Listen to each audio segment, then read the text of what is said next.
కాక అందరు గట్టిగా చెప్తారా? హల్లెలూయా.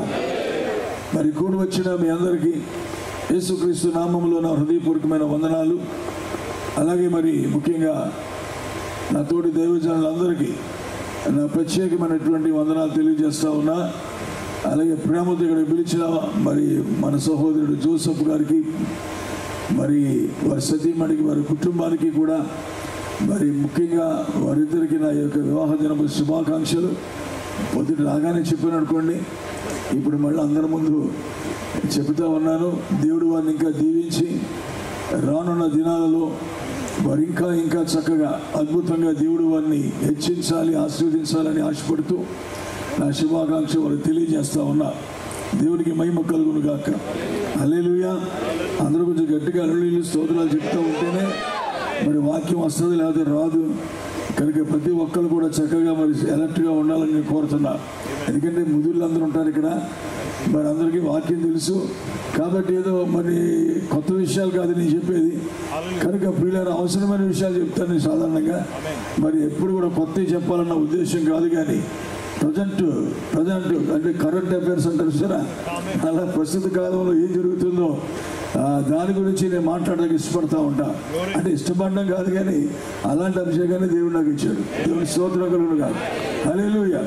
సరే, ఈ సమయంలో ప్రియులారా మరి కొంచెం మాటలు చూద్దాం. మరి ఈ దినాలలో కుటుంబాలు సంతోషంగా ఉన్నాయంటే అది ఆశ్చర్యపోవాల్సిన రోజులు ఇవి. కుటుంబాల్లో కలతలు ఉన్నాయి, సమస్యలు ఉన్నాయి. వయసుతో నిమిత్తం లేకుండా భార్యాభర్తలకు సరైనటువంటి అవగాహన లేని దినాలు ఉన్నాయి. ఎన్నో కుటుంబాలను చూస్తూ ఉన్నాం ప్రియులారా. కారణం ఏంటి? Influence of the world. నిజంగా ఈ ప్రపంచంలో ఉన్న భయంకరమైనటువంటి ప్రభావం చాలా ఘోరాతి ఘోరంగా మరి భయంకరంగా మరి కుటుంబాన్ని చీలుస్తున్న సైతానుడు. ప్రియులారా, సంఘాలు చీలుతున్నాయి, కుటుంబాలు చీలుతున్నాయి. ఇవన్నీ కూడా ఈ రోజుల్లో జరగడం మనం కళ్ళారా చూస్తూ ఉన్నాం.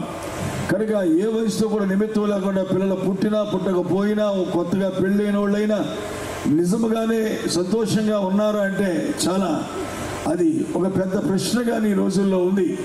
కనుక పిల్లరా, కొందరు అయితే సాటిస్ఫాక్షన్ అవుతూ సరే ఏం చేస్తామో లేని కాపురం చేసేవాళ్ళు, కొందరు విడిపోలేక అడ్జస్ట్ అవుతూ తప్పదు లేని కాపురం చేసేటువంటి వాళ్ళు, ఇలాంటి కుటుంబాలు ఎన్నో మన మధ్యలో ఉంటుండగా వీళ్ళని అలాంటి సమాజంలో మనం జీవిస్తున్నప్పుడు ఏ కలతలు లేకుండా చక్కటి భార్యాభర్తలుగా జీవించడం అనేది is the amazing grace of God.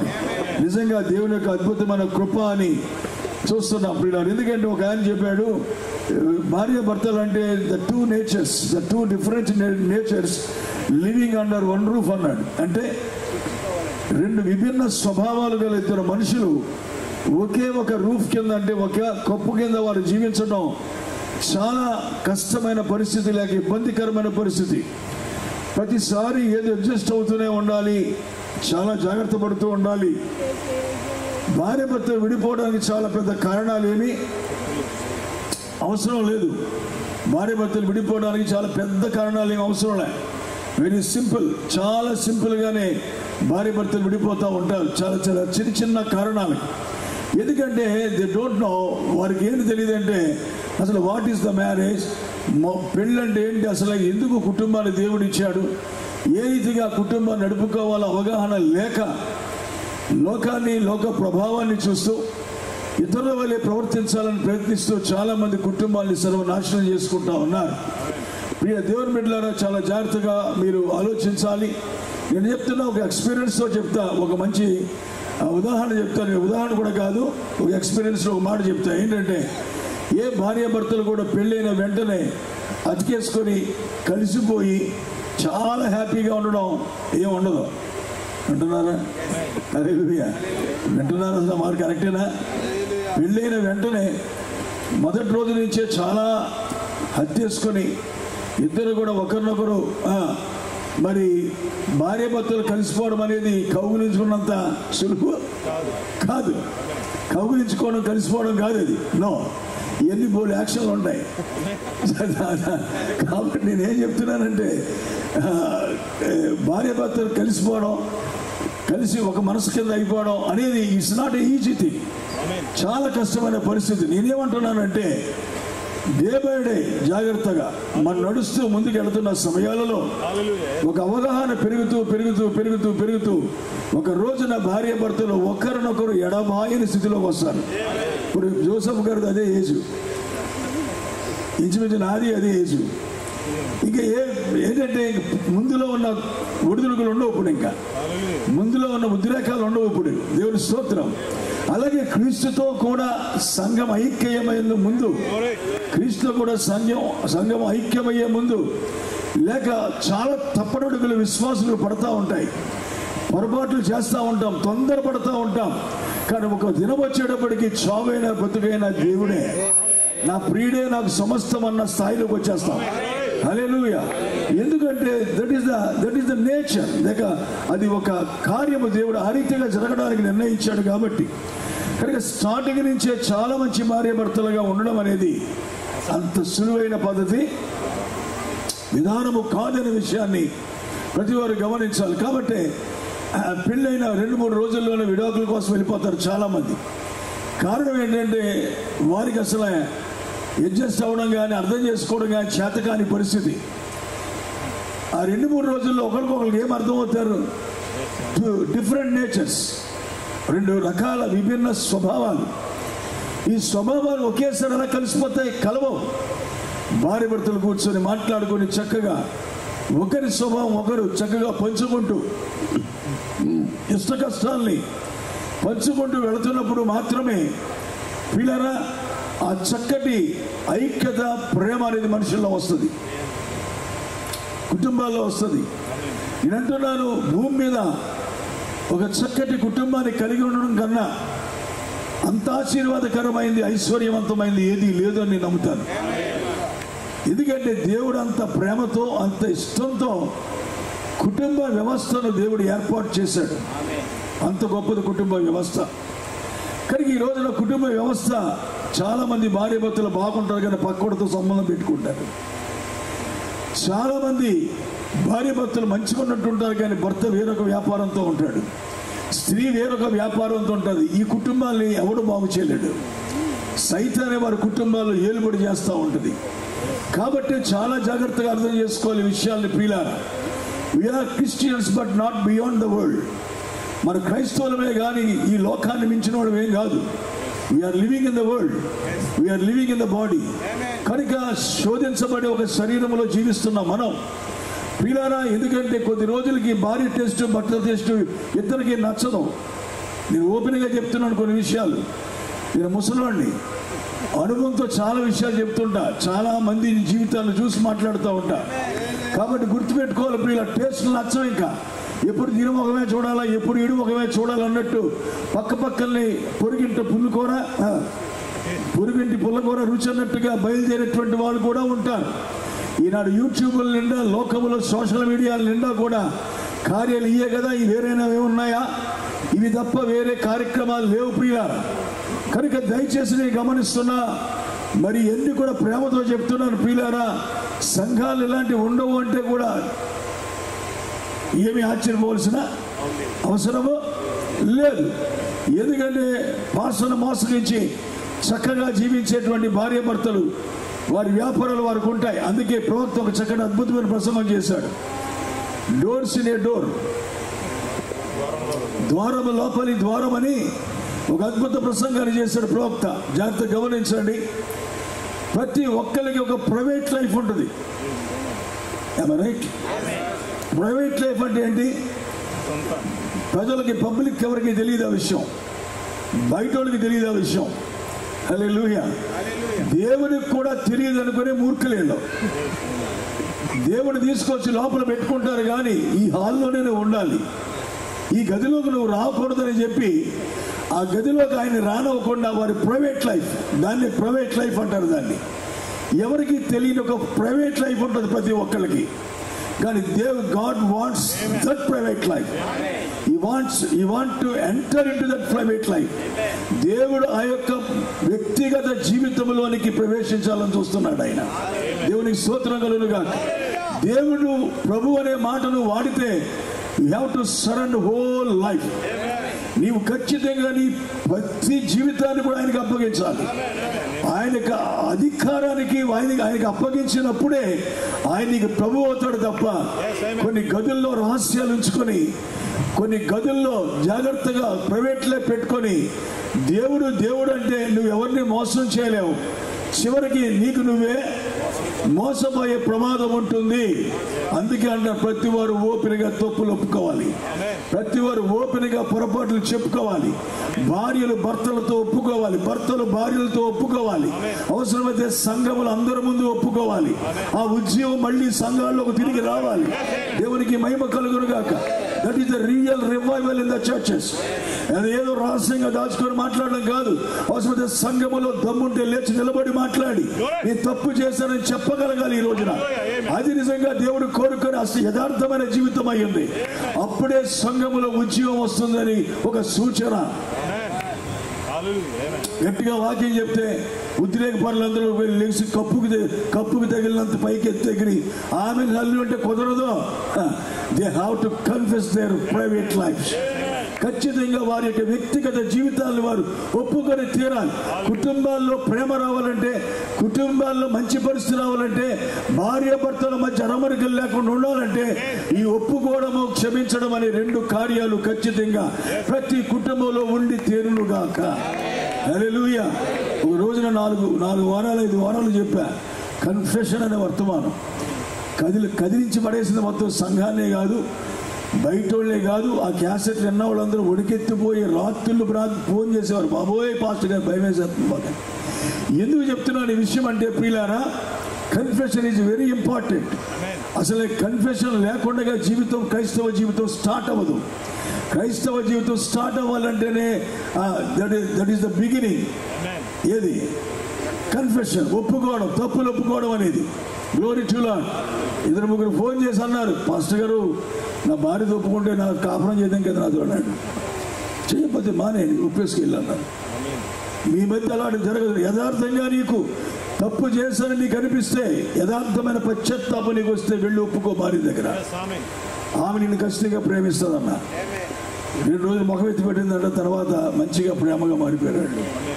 నేను చెప్తున్నా ప్రియులారా, భార్య భర్తల మధ్యలో ఈ రకమైన రహస్య జీవితాలు ఉంటే గనక ఆ కుటుంబం ఏదో ఒక రోజు కుప్ప కూలిపోతుంది. దేవునికి మహిమ కలుగును గాక. చాలా బీ కేర్ఫుల్ గా ఉండాలి అందరూ కూడా. దేవునికి స్తోత్రం కలుగును గాక. ఎవరిని కూడా చర్చకు వచ్చినప్పుడు జీవితాలు చూసి ఆనందపడిపోయి సంతోషపడిపోయి విశ్వాసాలను ఎవరిని ముద్ర వేయకూడదు. మనం వాళ్ళకి వస్తువులు లేవు, ఏమీ లేవు, పర్లేదు అండి. వస్తువులు ఎవరి కోరికలు లోపల ఉంటాయి. ఈ మధ్యన బొత్తిగా సిగ్గు లేకుండా అయిపోయి నేను కొన్ని విషయాలు మాట్లాడుతున్నాను. నన్ను క్షమించాలి, ఒక బోటు మనిషిని, నన్ను ఏమనుకోవద్దు దయచేసి. దేవునికి స్తోత్రం కలుగును గాక. ఎందుకంటే చూసాను కనుక విసిగిపోయి కొన్ని విషయాలు నేను మాట్లాడుతున్నా. నాకు తెలుసు కొన్ని విషయాలు. అందుకని సూటిగానే మాట్లాడతాను. ఎక్కడికి వెళ్ళినా నేను మాట్లాడకూడదు అనుకున్న దేవుడు మాట్లాడిస్తాడు కొన్ని మాటలు. ఎందుకంటే ఎవరు తన అభిషేకాన్ని మించి మాట్లాడడం నా ఉద్దేశం. అది నేను సేవ మొదలు ఏ సంఘంలోకి వెళ్ళి నుంచుంటే ఆ సంఘంలో మొత్తం స్కానింగ్ చేసి కూడా అందరినీ. స్కానింగ్ అంటే తెలిసి చేసి మిషన్ కింద కూర్చోబెట్టడం కాదు. నేను వాక్యం చెప్పించేప్పటికి సంఘ పెద్దలు వాళ్ళు పాస్టర్ గారు 4 కడుచుకొని బాబు ఏంటి ఇలా చెప్పేశారు, అవన్నీ మా సంఘంలో ఉన్నాయి, నాకేం తెలుస్తుంది. కాబట్టి చెప్తున్నా, ఇక్కడ చాలా రకరకాల సంఘాల నుంచి వచ్చిన వాళ్ళు ఉన్నారు కనుక ప్రియులారా నేను చెప్తున్నా ప్రేమతో, దేవుడు ఆయన యొక్క కోపం మన మీద చూపించక ముందే, before that you have to confess our lifes, you have to settle our lifes. మన జీవితాలు సర్వీస్, ఈవెన్ పాస్టర్ ఆల్సో అంతేనా.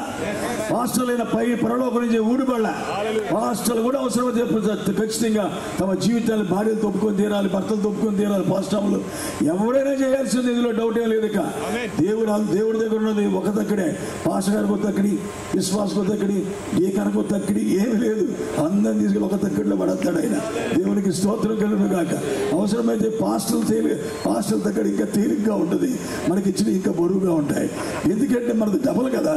బోధకులైన మీరు మరి కఠినమైన తీర్పు పొందకుండా జాగ్రత్తగా ఉండండి అన్నాడు. అనేక మంది బోధకులు అవ్వద్దు. బోధకులు అవ్వాలని ఉత్సాహపడేటువంటి వాళ్ళు ముందు ఆలోచించుకొని ఇందులో అడుగు పెట్టాలి. ఏంటి ప్రసంగాన్ని ఎలా చేస్తాను నాకు అర్థం కావట్లే, నీకు తీసుకున్నది ఏంటి చెప్పేది నాకు తెలియట్లే.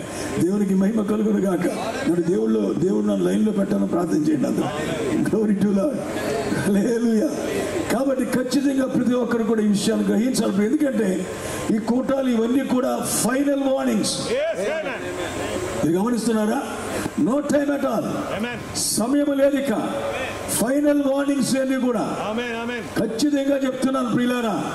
సర్దుకునే వాళ్ళ ధనులు, కఠినపరుచుకునేవా నో ఛాన్స్ అగైన్. కఠినపరుచుకుంటే మరొక అవకాశం నీకు రాదిక. చాలా జాగ్రత్తగా అందరూ ఆలోచన చేసుకోవాలి. సరే, వాక్యంలో వద్దాం ప్రియులారా. అందరికీ తెలిసిన వాక్యం ఇది, కొత్త వాక్యం కాదు ఇది. కొంచెం మాటలు చెప్తాను నేను, ఎందుకంటే అలసిపోతున్నాను ఈ మధ్యన. అనుదినం వాక్యం చెప్పడమే, స్వరం కూడా పోయింది, చాలా కష్టంగా ఉంది. అయినా సరే ఏంటి లెగలేడు రాసు ఎక్కువ అన్నట్టు స్లోగా చెప్పడం రాదు నాకు, గట్టిగా అడుగుతూ ఉంటాను. దేవుని స్తోత్రం ఉన్నది పోతూ ఉంటుంది. ఏం చేయని కర్మ అలవాటు అయిపోయింది అలాగే. ఇంకా సరే, జాగ్రత్తగా గమనించండి. ఇప్పుడు గొర్రె పిల్ల వివాహోత్సవ సమయం వచ్చింది. ఎందుకంటే పాస్టర్ గారి యొక్క వివాహ దినము యొక్క సందర్భంగా పెళ్లి గురించి కొన్ని మాటలు చెప్పాలని నాకు మనసు కలిగింది. దానికోసం ఈ మాటలు చెప్తున్నా. మనందరికీ తెలిసిన విషయాలు ఇవి. గొర్రె పిల్ల వివాహోత్సవ సమయం వచ్చినది. ఆయన భార్య తన్ను తాను సిద్ధపరచుకున్నది. ఇది వ్రాయబడినప్పటికీ ఈ మాట వ్రాయబడే సమయానికి ఆ కాలానికి చెందిన వాక్యం ఇది కాదు. ఆ కాలానికి చెందిన యోహాను గారు దీన్ని చూసి రాసినప్పుడు అది ఆ కాలానికి కాదు. అది ఇది 100% ఇప్పుడున్న మనకు చెందిన వాక్యం అయి ఉన్నది ఇది. ఎందుకంటే ఇది మన కాలంలో జరుగుతున్న వాక్యం ఇది. నా ప్రకటన గ్రంథం అనేది జరుగుతున్న కాలం ఇది. దేవుని స్తోత్రం. అందుకనే ప్రతి ఒక్కరు కూడా ప్రకటన గ్రంథం గురించి ఎక్కువ ఆలోచించాలి ఈ రోజున. ఎందుకంటే అందులోనే మనం ఉన్నాం ఈ దినం. హల్లెలూయా. ప్రకటన గ్రంథం అంతా 7 సంఘాలు, 7 ముద్రలు. ఈ రెండే ప్రకటన గ్రంథం అంతా కూడా. 7 సంఘాల్లో మనం ఉన్నాం, ముద్రలో మనం ఉన్నాం. మనకు లేకుండా ఈ బైబిల్ లేదు. రాయబడిందే మన గురించి. ఈ కాల ప్రజలు, ఈ కాల పరిస్థితులు ఏంటో చక్కగా రాయబడ్డాయి. కనుకనే కొన్ని సంగతులు మనం ఈ రోజు చూద్దాం. ఎందుకంటే అందరూ కూడా ఈ రోజున పెళ్లికి సిద్ధపడే పరిస్థితిలో ఉన్నారు. హల్లెలూయా. నిజమేనా కాదా? పెళ్లి కూతురు కంటే ఎక్కువ సిద్ధపడతారు పేరెంట్ వాళ్ళు. పెళ్లి కూతురు కన్నా పెళ్లికి వెళ్ళే వాడికి చాలా ఇదిగా ఉంటుంది. ఏ బట్టలు వేసుకోవాలి, ఏ బట్టలు వేసుకెళ్తే బాగుంటుందని చెప్పి రెడీ అవుతూ ఉంటారు కదండి. పెళ్లికి ముందే ఒక ఐడియా వస్తూ ఉంటుంది.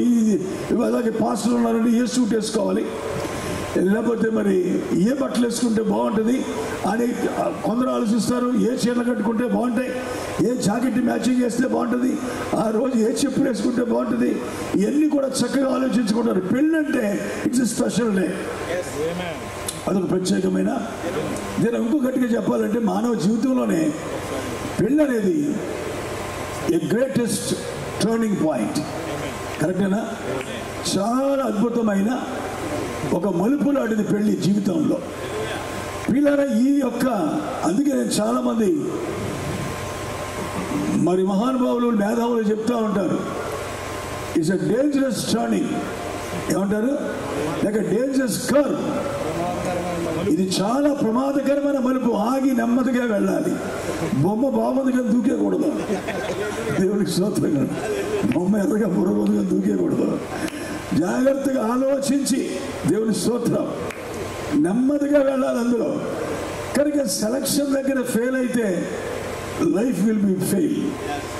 సెలక్షన్ సరిగా లేకపోతే కుటుంబమే నాశనం అవుద్ది. జీవితంలో హ్యాపీనెస్ ఉండదు. దేన్నో చూసి ఎవరో ప్రేమించకూడదు, దేన్నో చూసి ఎటు పరిగెత్తకూడదు. కేవలం క్యారెక్టర్నే చూడాలి. క్యారెక్టర్ చాలా ఇంపార్టెంట్. సుబుద్ధి గల భార్య యెహోవా దానం, డబ్బులు ఇచ్చే పెళ్ళాలు మనుషులు దానాలు. దేవుని స్తోత్రం. డబ్బులు ఇచ్చేదాన్ని వెనుకోవచ్చు, డబ్బులు ఉన్నదాన్ని వెనుకోవచ్చు, కానీ సుబుద్ధి గల దాన్ని ఎన్నుకోవడం నీ వల్ల కాదు. దేవుడే దానికి దానం చేయాలి. గుణవతైన భార్య దొరుకుటలేదు, అది ముత్యము కంటే అమూల్యమైనది. దేవుని స్తోత్రం. నేను అంటున్నాను, ఈ రోజున మనం ఏం చేస్తున్నామంటే క్యారెక్టర్ గల చక్కటి ప్రతివ్రతల స్థానములో నుంచి పాస్టములు కానీ విశ్వాసులు కానీ గుణవతులుగా మారవలసిన కాలం ఇది. గుణవతికి పతివ్రతకు చాలా తేడా ఉంది. గుణవతి యొక్క లక్షణాలే వేరు. పతివ్రత అంటే తన శరీరాన్ని ఎవరిని ముట్టుకోనివ్వకుండా తన భార్యకు భర్తకు మాత్రమే సమర్పించుకున్న స్త్రీని ఏమంటారు? పతివ్రత అంటారు. దేవుని స్తోత్రం. గుణవతి అట్ట కాదు, దానికన్నా మించిన గుణం అది, దానికన్నా మించిన గొప్ప అట్రిబ్యూట్, గుణలక్షణం. కాబట్టి ఈరోజు మనం గమనించాల్సింది ప్రియులారా, యేసుక్రీస్తు పెళ్లి గురించి మనం అందరం చెప్పుకుంటున్న కాలం ఇది. ఆయన వస్తాడు, వెళ్ళిపోతాం, ఆయన మనల్ని తీసుకెళ్ళిపోతున్నాడు అని చెప్పి చాలా ఆశతో ఎదురు చూస్తున్న రోజులు ఇవే. ఇంతకాలము జరిగిన కాలం వేరే. నిజంగా మనం ఏదైతే ఎదురు చూస్తున్నామో మన కళ్ళ ముందు నిజమయ్యే కాలం వచ్చింది ఇప్పుడు మనకి. మన కళ్ళ ముందు అది నిజంగా జరగబోతున్న సమయంలో మనం ఉన్నాం. కాబట్టి ఈ రోజున మనం చూస్తే పెళ్లి అనేది ఎట్లాగా అనేది మనం గమనించినప్పుడు ఖచ్చితంగా పాత నిబంధనలో కొన్ని ఉదాహరణలు మనకు ఉన్నాయి. వాటిని బట్టే ఈ రోజున పెళ్లిని కూడా మనం నిశ్చయించుకోవాలి. ఇంకోటి ఏంటంటే యూదుల యొక్క ఆచారమే నిజమైన వివాహపు ఆచారమైనది, లేక యూదుల యొక్క విధానమే నిజమైన దేవుని విధానమైనది. హల్లెలూయా. కాబట్టి ఈరోజు మీరు అర్థం చేసుకుంటే ప్రియులారా, ఇక్కడ రెండు విషయాలు చెప్పి నేను ముగిస్తా, ఎక్కువ చెప్పను కానీ రెండు విషయాలు చెప్తా. ఒక స్త్రీ ఎలా పెళ్లి కుమార్తె అవుతుంది, ఒక సంఘము క్రీస్తుకు భార్య అవ్వడానికి ఎలా అవుతుంది, ఇవి చాలా ప్రాముఖ్యమైన విషయాలు. ఎందుకంటే ఎవరికి వారే పెళ్లి కుమార్తె కాలేరు. నిన్ను ఎవరో ఒకడు ఎన్నుకోవాలి. ముందుగా నిన్ను పెళ్లి చేసుకోవడానికి ఇష్టపడాలి ఒక పురుషుడు. ఒక పురుషుడు నిన్ను పెళ్లి చేసుకోవడానికి ఇష్టపడితేనే నీవు పెళ్లి కుమార్తె స్థానంలోకి వస్తావు. నిన్నెవరు పెళ్లి చేసుకోవడానికి ఎన్నుకోకుండా నువ్వు రోజు పెళ్లి గురించి కళ్ళగానే నువ్వు పెళ్లి కూతురు కాదు, నీ జీవితం అలాగే ఉంటుంది. కానీ ఈ రోజున మనం పెళ్లి కుమార్తె స్థానంలో ఉన్నాం. ఎందుకు అంటే దేవుడు మనల్ని జగత్తు పునాది వేయబడక మునిపే తనకు భారీగా పెళ్లి కుమార్తెగా ఉండడానికి దేవుడు మనల్ని ఎన్నుకున్నాడనే విషయం దేవుడి స్తోత్రం కలుగునుగా. ఆయన ఎన్నుకున్నాడు అనే దానికి సూచనలు ఏమిటి, ఎన్నుకున్నాడని ఎట్లా తెలుస్తుంది మనకని చెప్పి చూస్తే కొన్ని విషయాలు చూద్దాం వాక్యంలో వచ్చి ప్రియులారా. బైబిల్లో ఒక రెండు ఉదాహరణలు చెప్తాను మీకు. ఇస్సాకు రెబెకా పెళ్లి, రెండోది ఎస్తేరు అహష్వేరోషు పెళ్లి. ఈ రెండు పెళ్లిళ్ళ చిన్న ఉదాహరణలు చెప్పి నేను ముగిస్తా. ప్రియ దేవుని బిడ్డలారా, మీరు గమనించండి. ఇక్కడ ఇస్సాకు వయసు వచ్చినప్పుడు అబ్రహాం అన్నాడు, నువ్వెక్కడి నుంచో తీసుకురావద్దు భార్యని, నా స్వజన్లోంచి తీసుకురా అన్నాడు. ఈ మాట కూడా తప్పుగా అర్థం చేసుకొని ఎవరి క్యాస్ట్లో ఆడే పెళ్లి చేసుకునే రోజులు ఈ రోజున. క్యాస్ట్ అంటే కూడా ఏంటో తెలియని మూర్ఖులు పాస్టర్లు అయిపోయారు. అసలు క్యాస్టే లేదని బైబిల్ చెప్తుంటుంటే స్వజనులు అంటే ఎవరంటే అబ్రహాము స్వజనులు ఎవరంటే దేవుడిని ఎరిగిన వాళ్ళు. అబ్రహాం అందులోంచి వచ్చాడు కాబట్టి ఆ రక్తంలోనికే వెళ్తున్నాడు మళ్ళా. కనుక మన రక్తం ఏంటో మనం గమనించాలి. ఇప్పుడు ముందు మన రక్తాన్ని బట్టి మనం ఎన్నుకోవాలి. రక్త సంబంధం అంటే నల్లోళ్ళు, పిల్లోళ్ళు, కుక్కోళ్ళు, కొల్లాబొత్తులోళ్ళు, కొంగోళ్ళు కాదు. అది మన రక్తం కాదు, అది బీరకాయ పీసు కూడా కాదు. అది విశ్వాసమే నీటి రక్తమై ఉన్నది. దేవుని స్తోత్రం కలుగునుగాక. వాక్యమే క్రీస్తు రక్తం. ఒక వ్యక్తి క్రీస్తు రక్తములో కడగబడి ఆ రక్తము చేత నడిపించబడుతున్నప్పుడు అదే రక్తానికి చెందిన వ్యక్తిని మనం ఎన్నుకోవడం అనేది చాలా ధర్మమైనది. దేవునికి మహిమ కలుగునుగాక. హల్లెలూయా. వర్తమానంలో ఉన్నవాడు వర్తమానంలో చేసుకోవాలనే ఒక సిద్ధాంతం మనకు ఉంది. కానీ ఈ వర్తమానంలో ఉన్నవాడు ఒకడు ఆత్మ సంబంధి, ఒకడు శరీర సంబంధి. మరి వీళ్ళందరికీ పెళ్లి చేస్తే ఎలా ఉంటుంది? ఒకటి. రెండోది, దున్నపోతుకి ఎద్దుకి బండి కడితే ఎట్లా ఉంటుంది? ఈ రోజుల్లో కొన్ని కుటుంబాలు అట్లానే ఉన్నాయి. కరెక్టేనా? కాబట్టి ఎందుకంటే ఎన్నిక సరిగా లేక పెళ్లిళ్ళు తారుమారు అవుతూ ఉన్న రోజుల్లో మనం ఉన్నాం ప్రియులారా. కనుక మరి అబ్రహాం అన్నాడు, నా స్వజంలోంచే తీసుకురావాలి. ఈ కానాను దేశపు ఆచారాలు సరైనవి కావు. కాబట్టి కానాను దేశంలో ఉన్న ఏ ఒక్కరిని నా కుమారుని పెళ్లి చేయకూడదు. నమ్మకమైన దాసుడా ఎలియాజర్ ఇటురా నువ్వు అని చెప్పి తన తొడ కింద గ్లోరీ టు లార్డ్ హల్లెలూయా చేపెట్టి లేకపోతే ఆ విధంగా ప్రమాణం చేసుకుంటున్నాడు. నా కొడుక్కి పెళ్లి కుమార్తె నువ్వే తీసుకురావాలి, నీదే బాధ్యత అని దేవుడు అబ్రహాం ఎవరు కప్పు చెప్పాడు? ఎలియాజర్ కప్పు చెప్పాడు. It's responsibility. ఏది బాధ్యత? ఎవరికి? ఎలియాజర్కి చాలా బాధ్యత. కొంతమంది సంఘాల్లో కూడా పాస్టర్ గారు మీ ఇష్టమే, మీరెవరు చూపిస్తానే పెళ్లి చేసుకుంటా ఉంటారు. మరా తరం ఉంటుంది.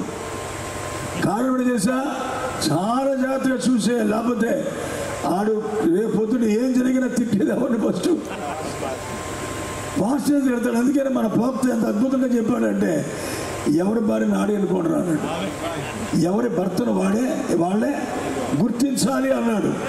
నీ శరీరాన్ని స్త్రీ గుర్తించాలి, నీ ఎముకను పురుషుడా నువ్వు గుర్తించాలి. దేవుని స్తోత్రం కలుగును గాక. నువ్వు అనుకున్న ఎన్ని ఎముకలు అవ్వవు. ఐశ్వర్యరాన్ని చూసి ఎవరికైనా చేసుకోవాలని చెప్తుంది. నీకు అర్థమైందా? అది నీ ఎముకేట ఏమన్నది? 3 మంది ఎముకది. దేవునికి స్తోత్రం కలుగును గాక. ఇలా చెప్తాను అనుకోకండి. ఇలాంటి వాళ్ళు కొంతమంది స్త్రీలు ఉంటారే, 2 పురుషుల శరీరాల్లో 2 ఎముకల్లో ఉంటారు. వీళ్ళు ఆడితో ఇష్టంగా ఉంటారు, ఈడితో కూడా ఇష్టంగా ఉంటారు. నాకు ఎలా సాధ్యమో నాకు తెలియదు. ఆ మర్మం గొప్పది. ఇవన్నీ తెరవబడిన ముద్రలు. దేవునికి స్తోత్రం కలుగుగా. ప్రవక్త 7 ముద్రలే తెరిచాడు, కానీ ప్రతి మర్మం 8వ ముద్ర. Glory to lord.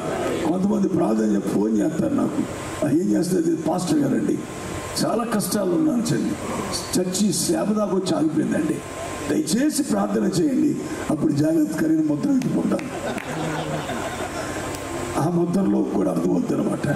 ప్రార్థనా సహాయం వెనకాల దాచబడిన మర్మం ఏమిటి మీకు అర్థమవుతుందా? ఇలాంటి ముద్రలు చాలా ఉంటాయి బైబిల్లో లేని ముద్రలో.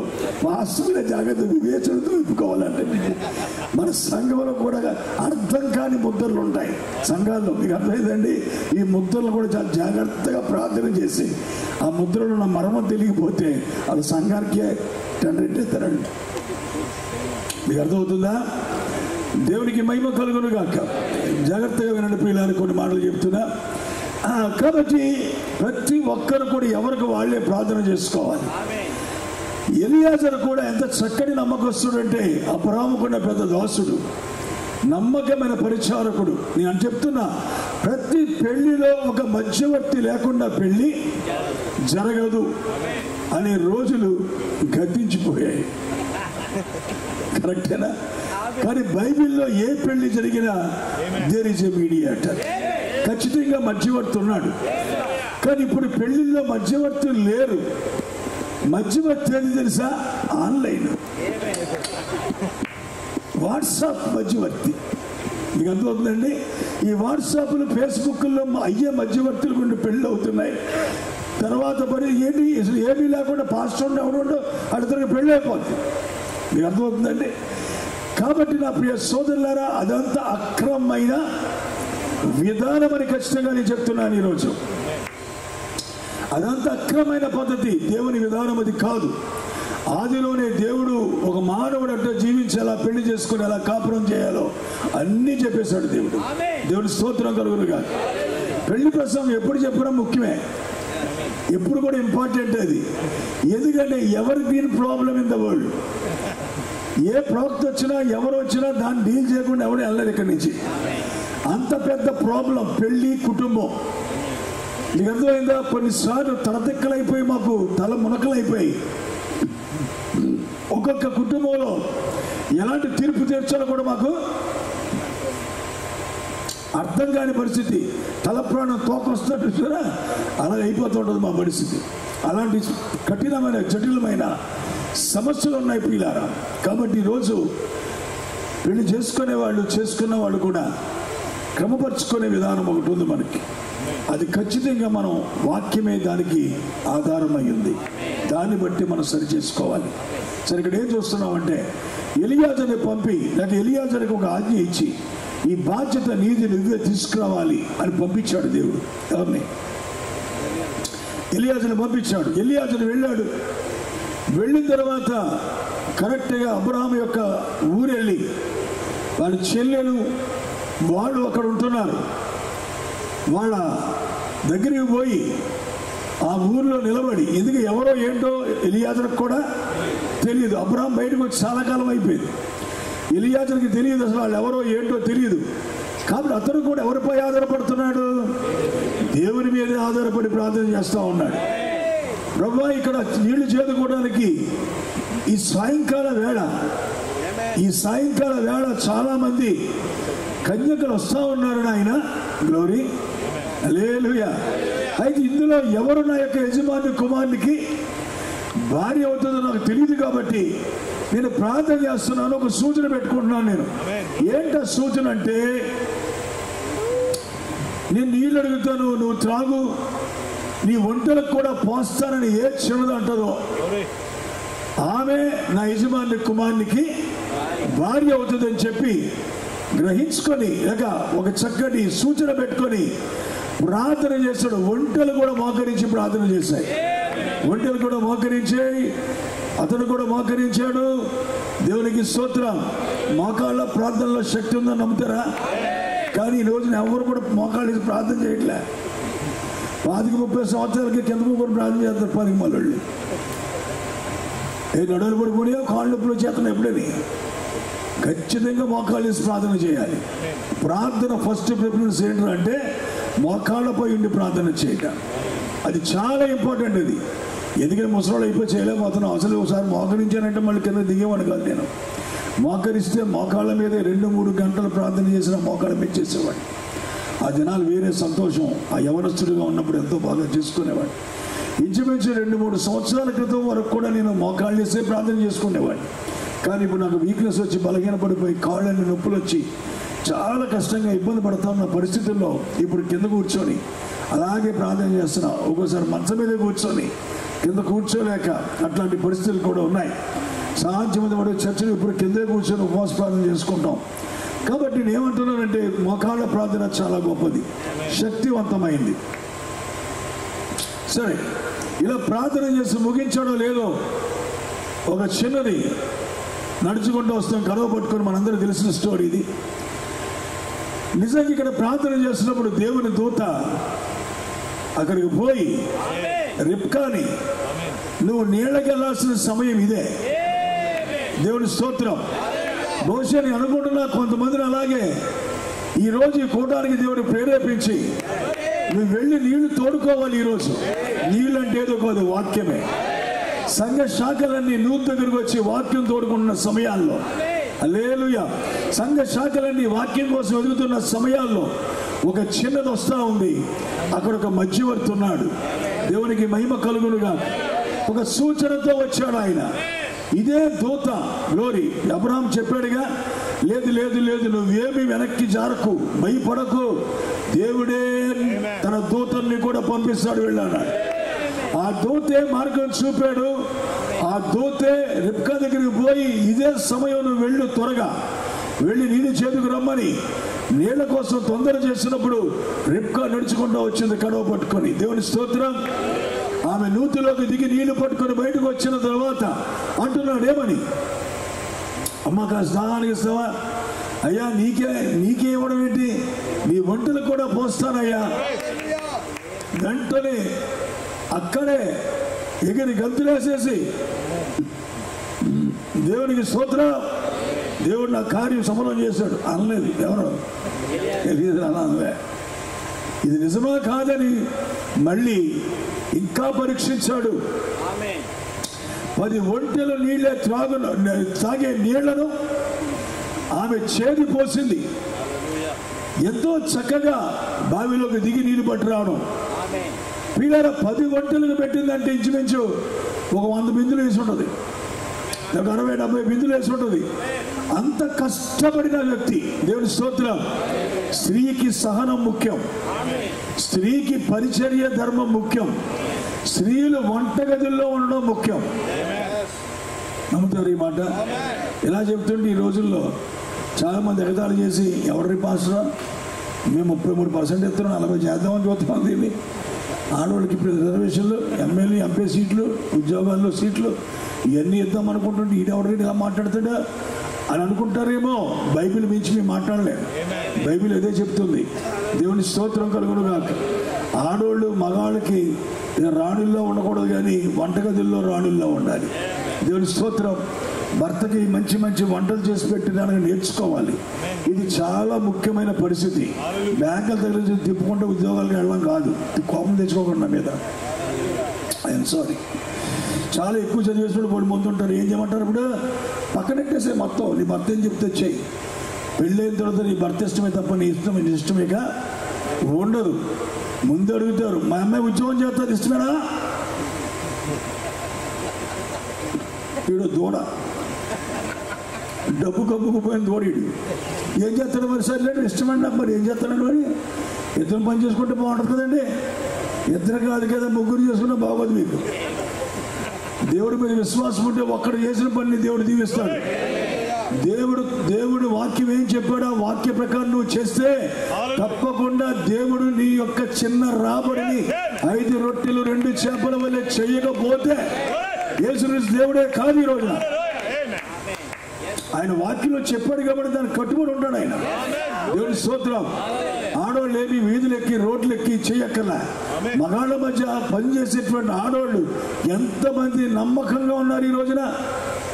ఎంతమంది నమ్మకంగా ఉన్నారు ఈ రోజున? రోజు శోధనేగా, రోజు తలంపుల్లో పాడవడమేగా, రోజు చెడిపోవడమే కదా. ఎంత భయంకరమైన పరిస్థితి మీరు గమనించండి.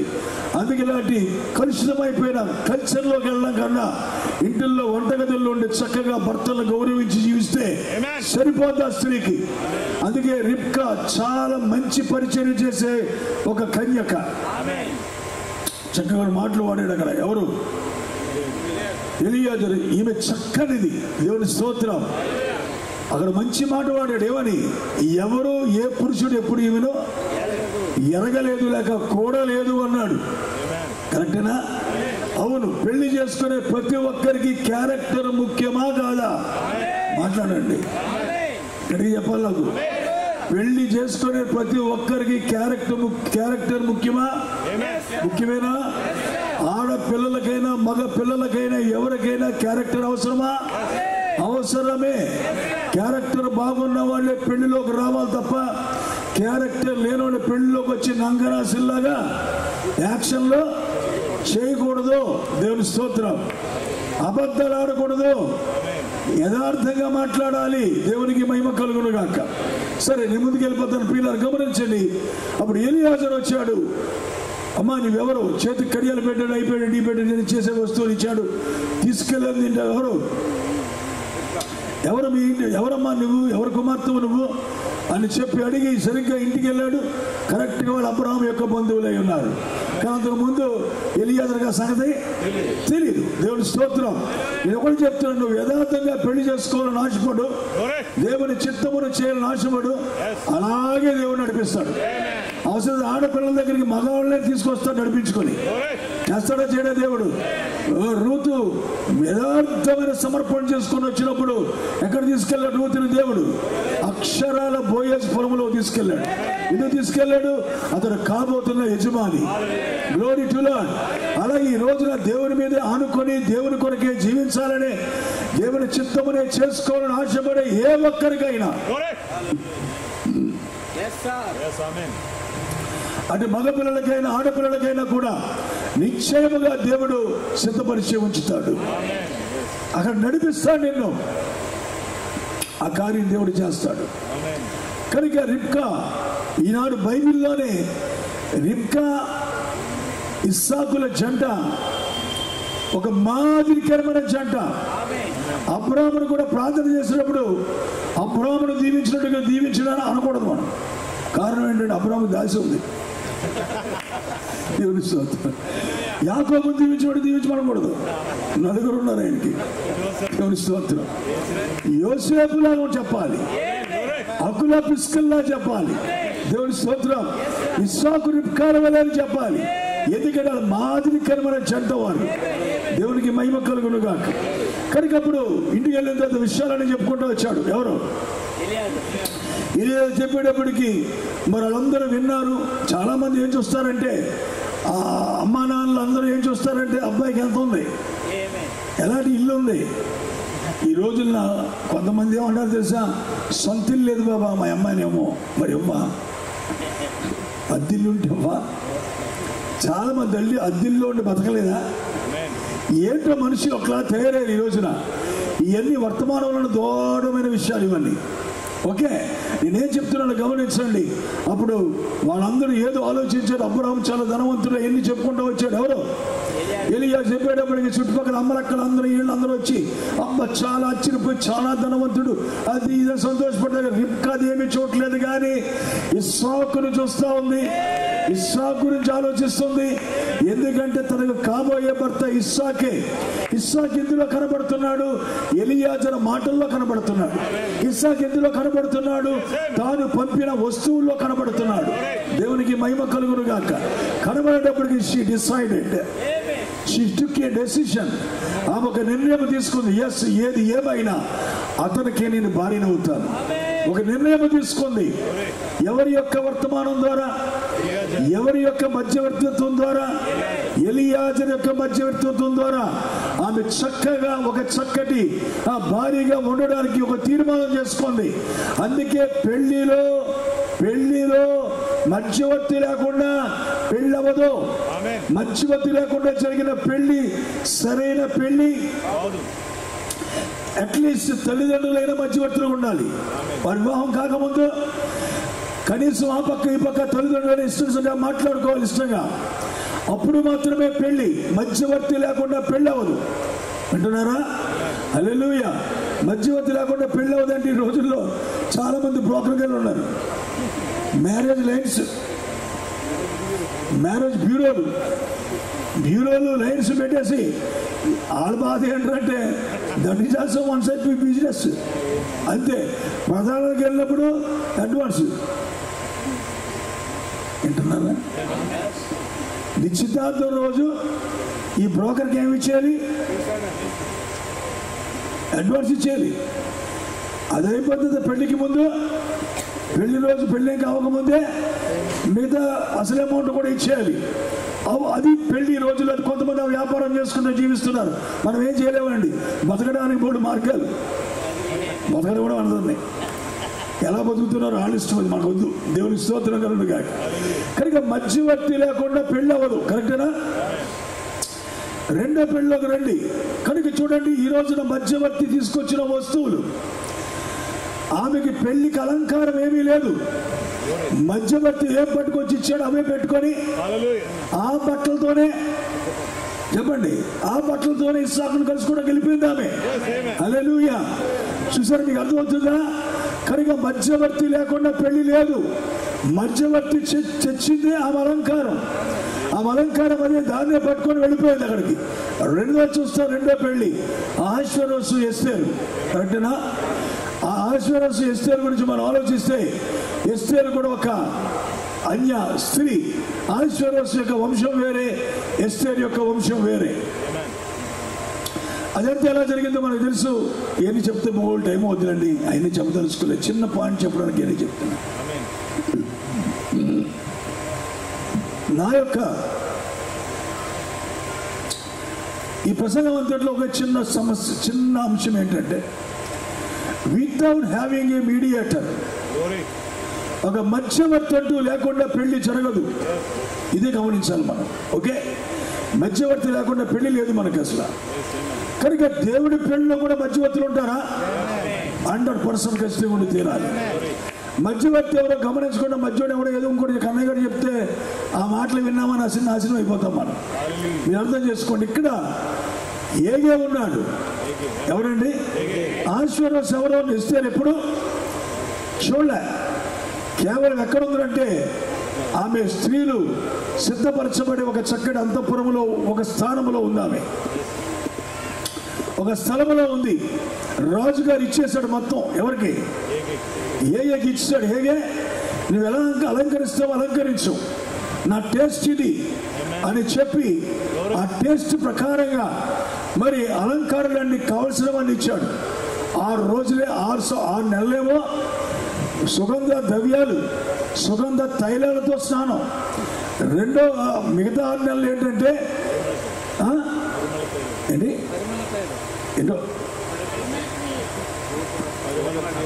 పరిమళ తైలాలతో మరి చేసుకోవాలంటే రాజుగారి దగ్గరికి వెళ్ళినప్పటికీ ఒకవేళ శరీరాన్ని కోసిన కూడా అదే వాసన వచ్చేది. ఇక అంతలాగా సుగంధ ద్రవ్యాలతో నిండిపోతున్నారు ఆడపిల్లలందరూ కూడా, కన్యకలందరూ తయారవుతున్నారు. హేగే మనసులో ఒకటి ఉంది, ప్రతి స్త్రీని ప్రతి కన్యకను చక్కగా తయారు చేస్తున్నాడు. ఎవరికి తగినట్టుగా. ఎందుకు ఇప్పుడు రాజుకు భార్య అవ్వాలి మనం. దేవుని స్తోత్రం. మన సంఘంలో పాస్టర్ కాదు మన భార్య అయ్యేది. లేదా పెద్దయ్య గారికి చిన్నయ్య గారికి కాదు మన భార్య. మనకు ఒక తండ్రి ఉన్నాడు, లేక మనకు వరుడు ఉన్నాడు, ఆయనకు భార్య ఎవరైనా సిద్ధపరచడం మనం. ఈ రోజున చాలా మంది సంఘాన్ని సిద్ధపరచడానికి వారి దగ్గర అసలు మెటీరియలే లేకుండా ఉంది. వారి దగ్గర ఏం సిద్ధపరుస్తారు? సొంత మాటలతో సిద్ధపరుస్తున్నారు. అందుకే చాలా సంఘాలు తోసివేయబడతాయి. రేపొద్దుట చాలా జాగ్రత్త పడాలి ఈ విషయంలో. అందుకే 2 మాటలు చెప్తా ఈ విషయంలో. చూడండి, ఏం చేస్తున్నాడంటే రాజుగారి దగ్గరికి వెళ్ళే వంతు వస్తుంది. వంతు వచ్చిన ప్రతి ఒక్కరిని ఏం చేస్తున్నాడు? అలంకరిస్తూ ఉన్నాడు. ఎలా అలంకరిస్తున్నాడు? రాజుగారు ఇచ్చిన వస్తువులు రాజుగారికి నచ్చినట్టు అలంకరిస్తున్నాడు. మీకు అర్థమవుతుందా? నచ్చినట్టు అలంకరిస్తున్నాడు. నచ్చినట్టు అలంకరిస్తుంటే ఈ అమ్మలక్కలకు నచ్చట్లే. అబ్బా చెప్పులే అండి ఎంత పంచుకుంటే అలా కూరుతుంది. ఎటుకి మొత్తంలో అలంకరేసి ఉండొద్దా? ఎత్తుకుండా నడిచేటప్పుడు తోలుతున్నట్టు నడాలి. ఇలా నడిస్తే ఎలాగా? ఎంత లూజు బట్టల, టైట్ బట్టలు వేసుకోవాలి. బయటికి అన్నీ కనబడేటట్టు ఉండాలి. తలలా దూవుతున్నావేంటి? ఇలా దూవకూడదు. దివ్యమంటే కోతిలా నా ముఖం కనిపించాలి అని చెప్పి రకరకాల ఎగస్ట్రాలు చేసి, ఏంటి ఇంత చిన్న చిన్న పెట్టావు, కొంచెం కనబడద్దా అని చెప్పి కొంచెం పెద్ద ఎట్టుకొని ఇలాగ ఎవరికి నచ్చినట్టు అలాగా క్రిస్మస్ ఒకడు, ఈస్టర్ ఒకడు, శ్రమకాలం ఒకడు, ఇలాగ లేనిపోని అన్ని అలంకరించుకొని ప్రభు దగ్గరికి వెళ్ళిపోదామని చూస్తున్నారు చాలా మంది. పెళ్లికి కావలసిన వారులారా, పెళ్లి అయిపోయి 60 సంవత్సరాలు అంటే నాకు వయసు అయిపోయి 60 సంవత్సరాలు వచ్చింది. ఇప్పుడు నేను ఇంకా కన్యకనే. ఆయన దృష్టిలో మీరందరూ కన్యకలే. 2 ముగ్గురు పిల్లల కన్నా మీరు అందరూ కన్యకలే. ఒక వరుడు మనం పెళ్లి చేసుకోబోతా ఉన్నాడు. దాని గురించి మనం సిద్ధపడుతున్నాం ఈరోజు. కనుక ఎలా సిద్ధపడుతున్నామో చాలా అవసరం మనకి. గ్లోరీ. ఏం చెప్తున్నాను చూడండి. అప్పుడు హేగ అలంకరిస్తుంటే ఇలా ఎగస్ట్రాలన్నీ కోరుకొని వెళ్ళారు వీళ్ళందరూ కూడా. సరేనా? ఒక్కొక్కరు ఒక్కోలాగా వెళ్తున్నారు. ఎవరు కూడా రాజుగారికి నచ్చట్లేదు. నచ్చని వాళ్ళందరూ మళ్ళీ ఎక్కడ పోతున్నారు? ఇంకో వేరొక అంతఃపురంలోకి వెళ్ళిపోతున్నారు. ఉపపత్తులు ఉండేటువంటి స్థలంలోకి పోతా ఉన్నారు. సరిగ్గా ఎస్తేరు వంతు వచ్చింది. ఎస్తేరు వంతు వచ్చేటప్పటికి ఏం జరిగింది? హేగే ఎస్తేరు కూడా చక్కగా అలంకరించాడు. అలంకరించేటప్పటికి లోని ఎస్తేరు అహష్వేరోషుకి భార్య అవ్వడానికి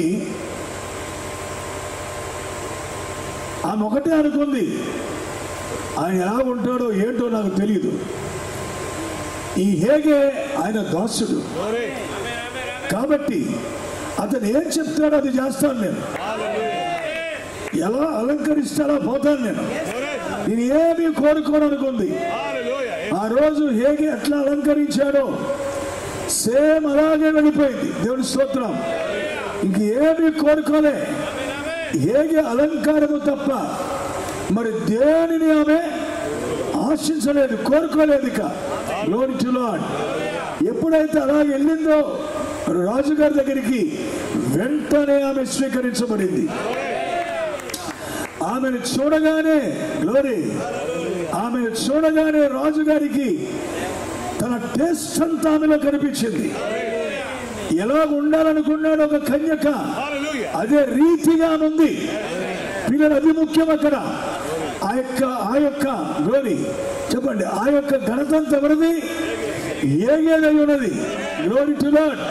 నేనంటున్నా, ఆ రోజు ఎలియాజరులో ఉన్న అదే దేవుడు ఎస్తేర్ని అక్కడ హాస్పిటల్ తీసుకెళ్ళడానికి ఆ దేవుడే హేగేలో ఉన్నాడు.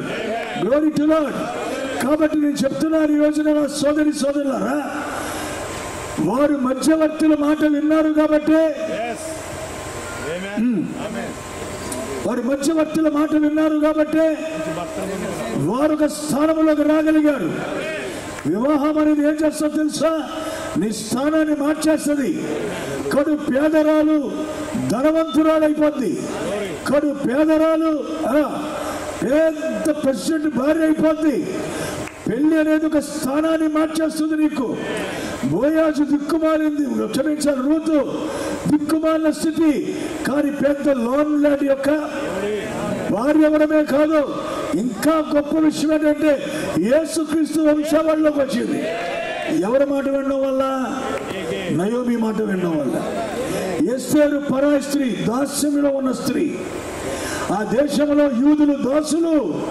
ఆ దాస్యములో ఉన్న స్త్రీ ఎక్కడ పోయింది ఈ రోజున? ఆ దేశానికే,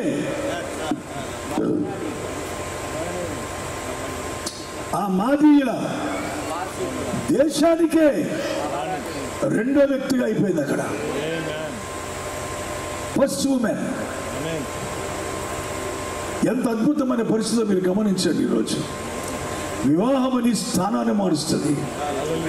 అందుకే అంటున్నా, యేసు ప్రభుతో నీ పెళ్లి నీ స్థానాన్ని దేవుడిగా చేస్తుంది. హల్లెలూయా. సామాన్యమైన విషయం కాదు ఇది. సంఘాలారా, దేవుని బిడ్డలారా, జాగ్రత్తగా గమనించండి. క్రైస్తవులారా, పెళ్ళంటే పై పైన యేసు ప్రభు వచ్చేస్తున్నాడు వెళ్ళిపోతున్నాం అనుకుంటున్నారేమో.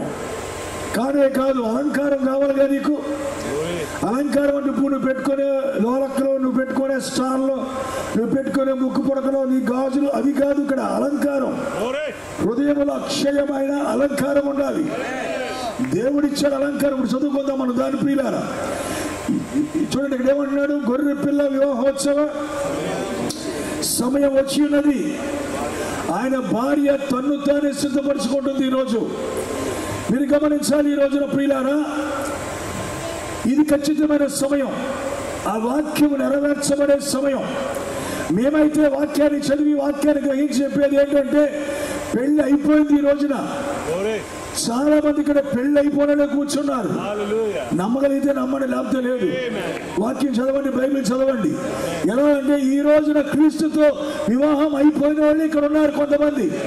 చాలా మందికి ఇంకా పెళ్లి అవ్వలేదు, కానీ పెళ్లి అయిపోయిన కొంతమంది ఇక్కడ ఆల్రెడీ ఉన్నారు. ఎందుకంటే పెళ్లి వస్త్రాలు వారికి వచ్చాయి. ఇప్పుడు చూడండి, రెండు మాటలు చెప్తారు ఇక్కడ. మధ్యవర్తి ఎప్పుడు పరిశుద్ధాత్మే అంటున్నారా? హల్లెలూయా. మధ్యవర్తి ఎప్పుడు ఎవరండి?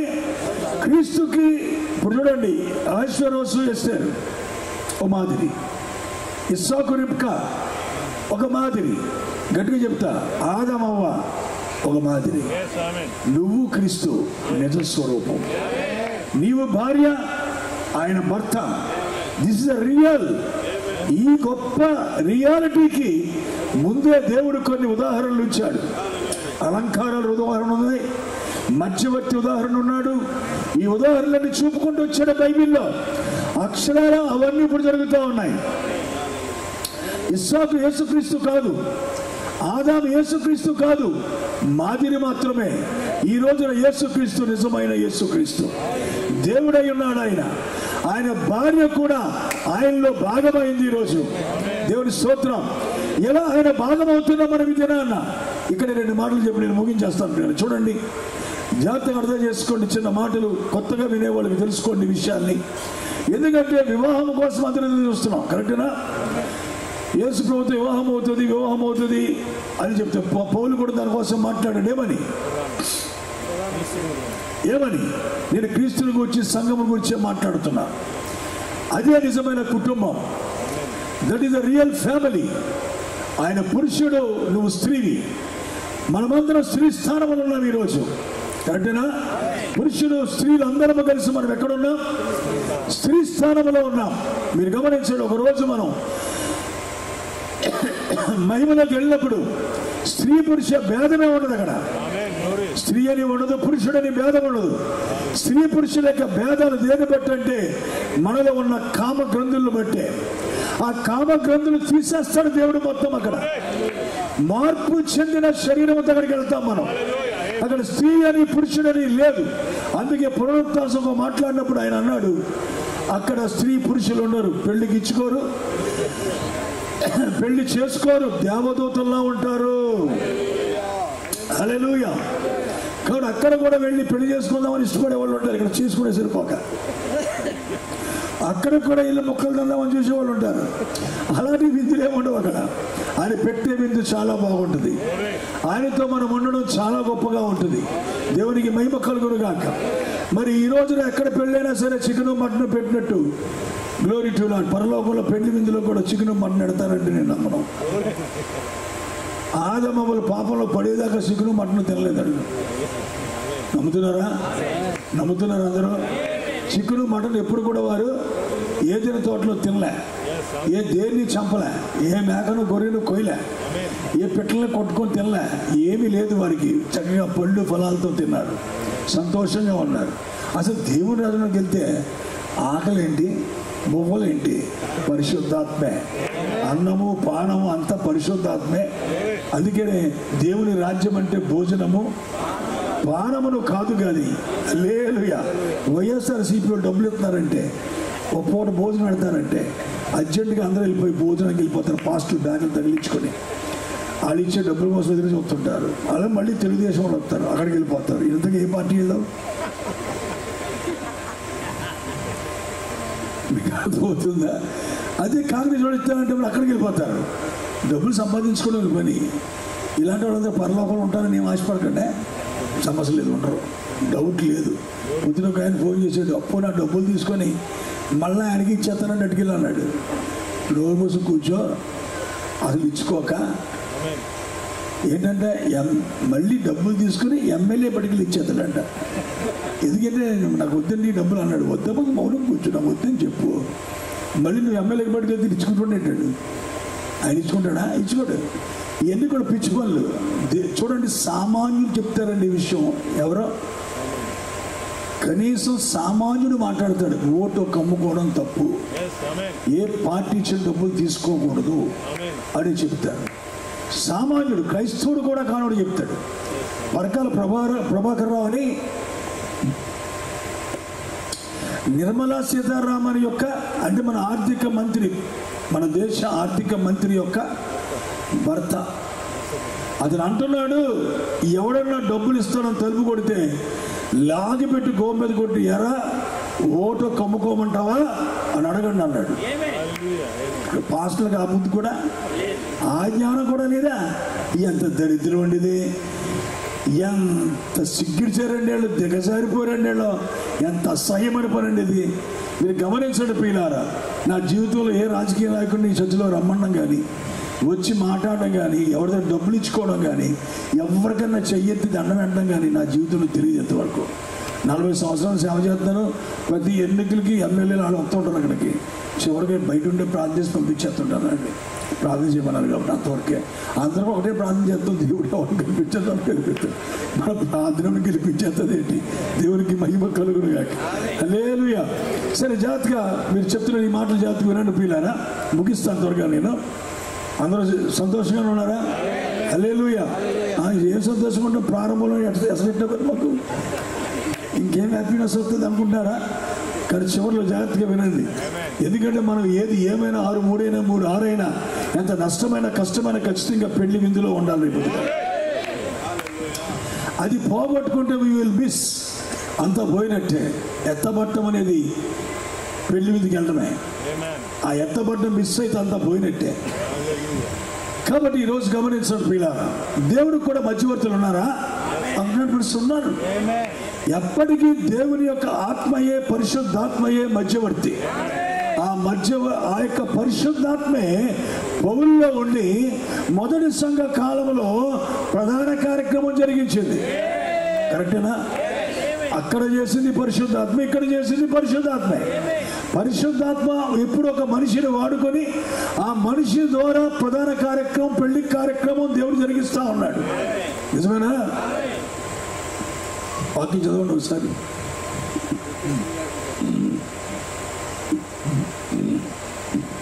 11వ అధ్యాయం 2 కొరింథీ.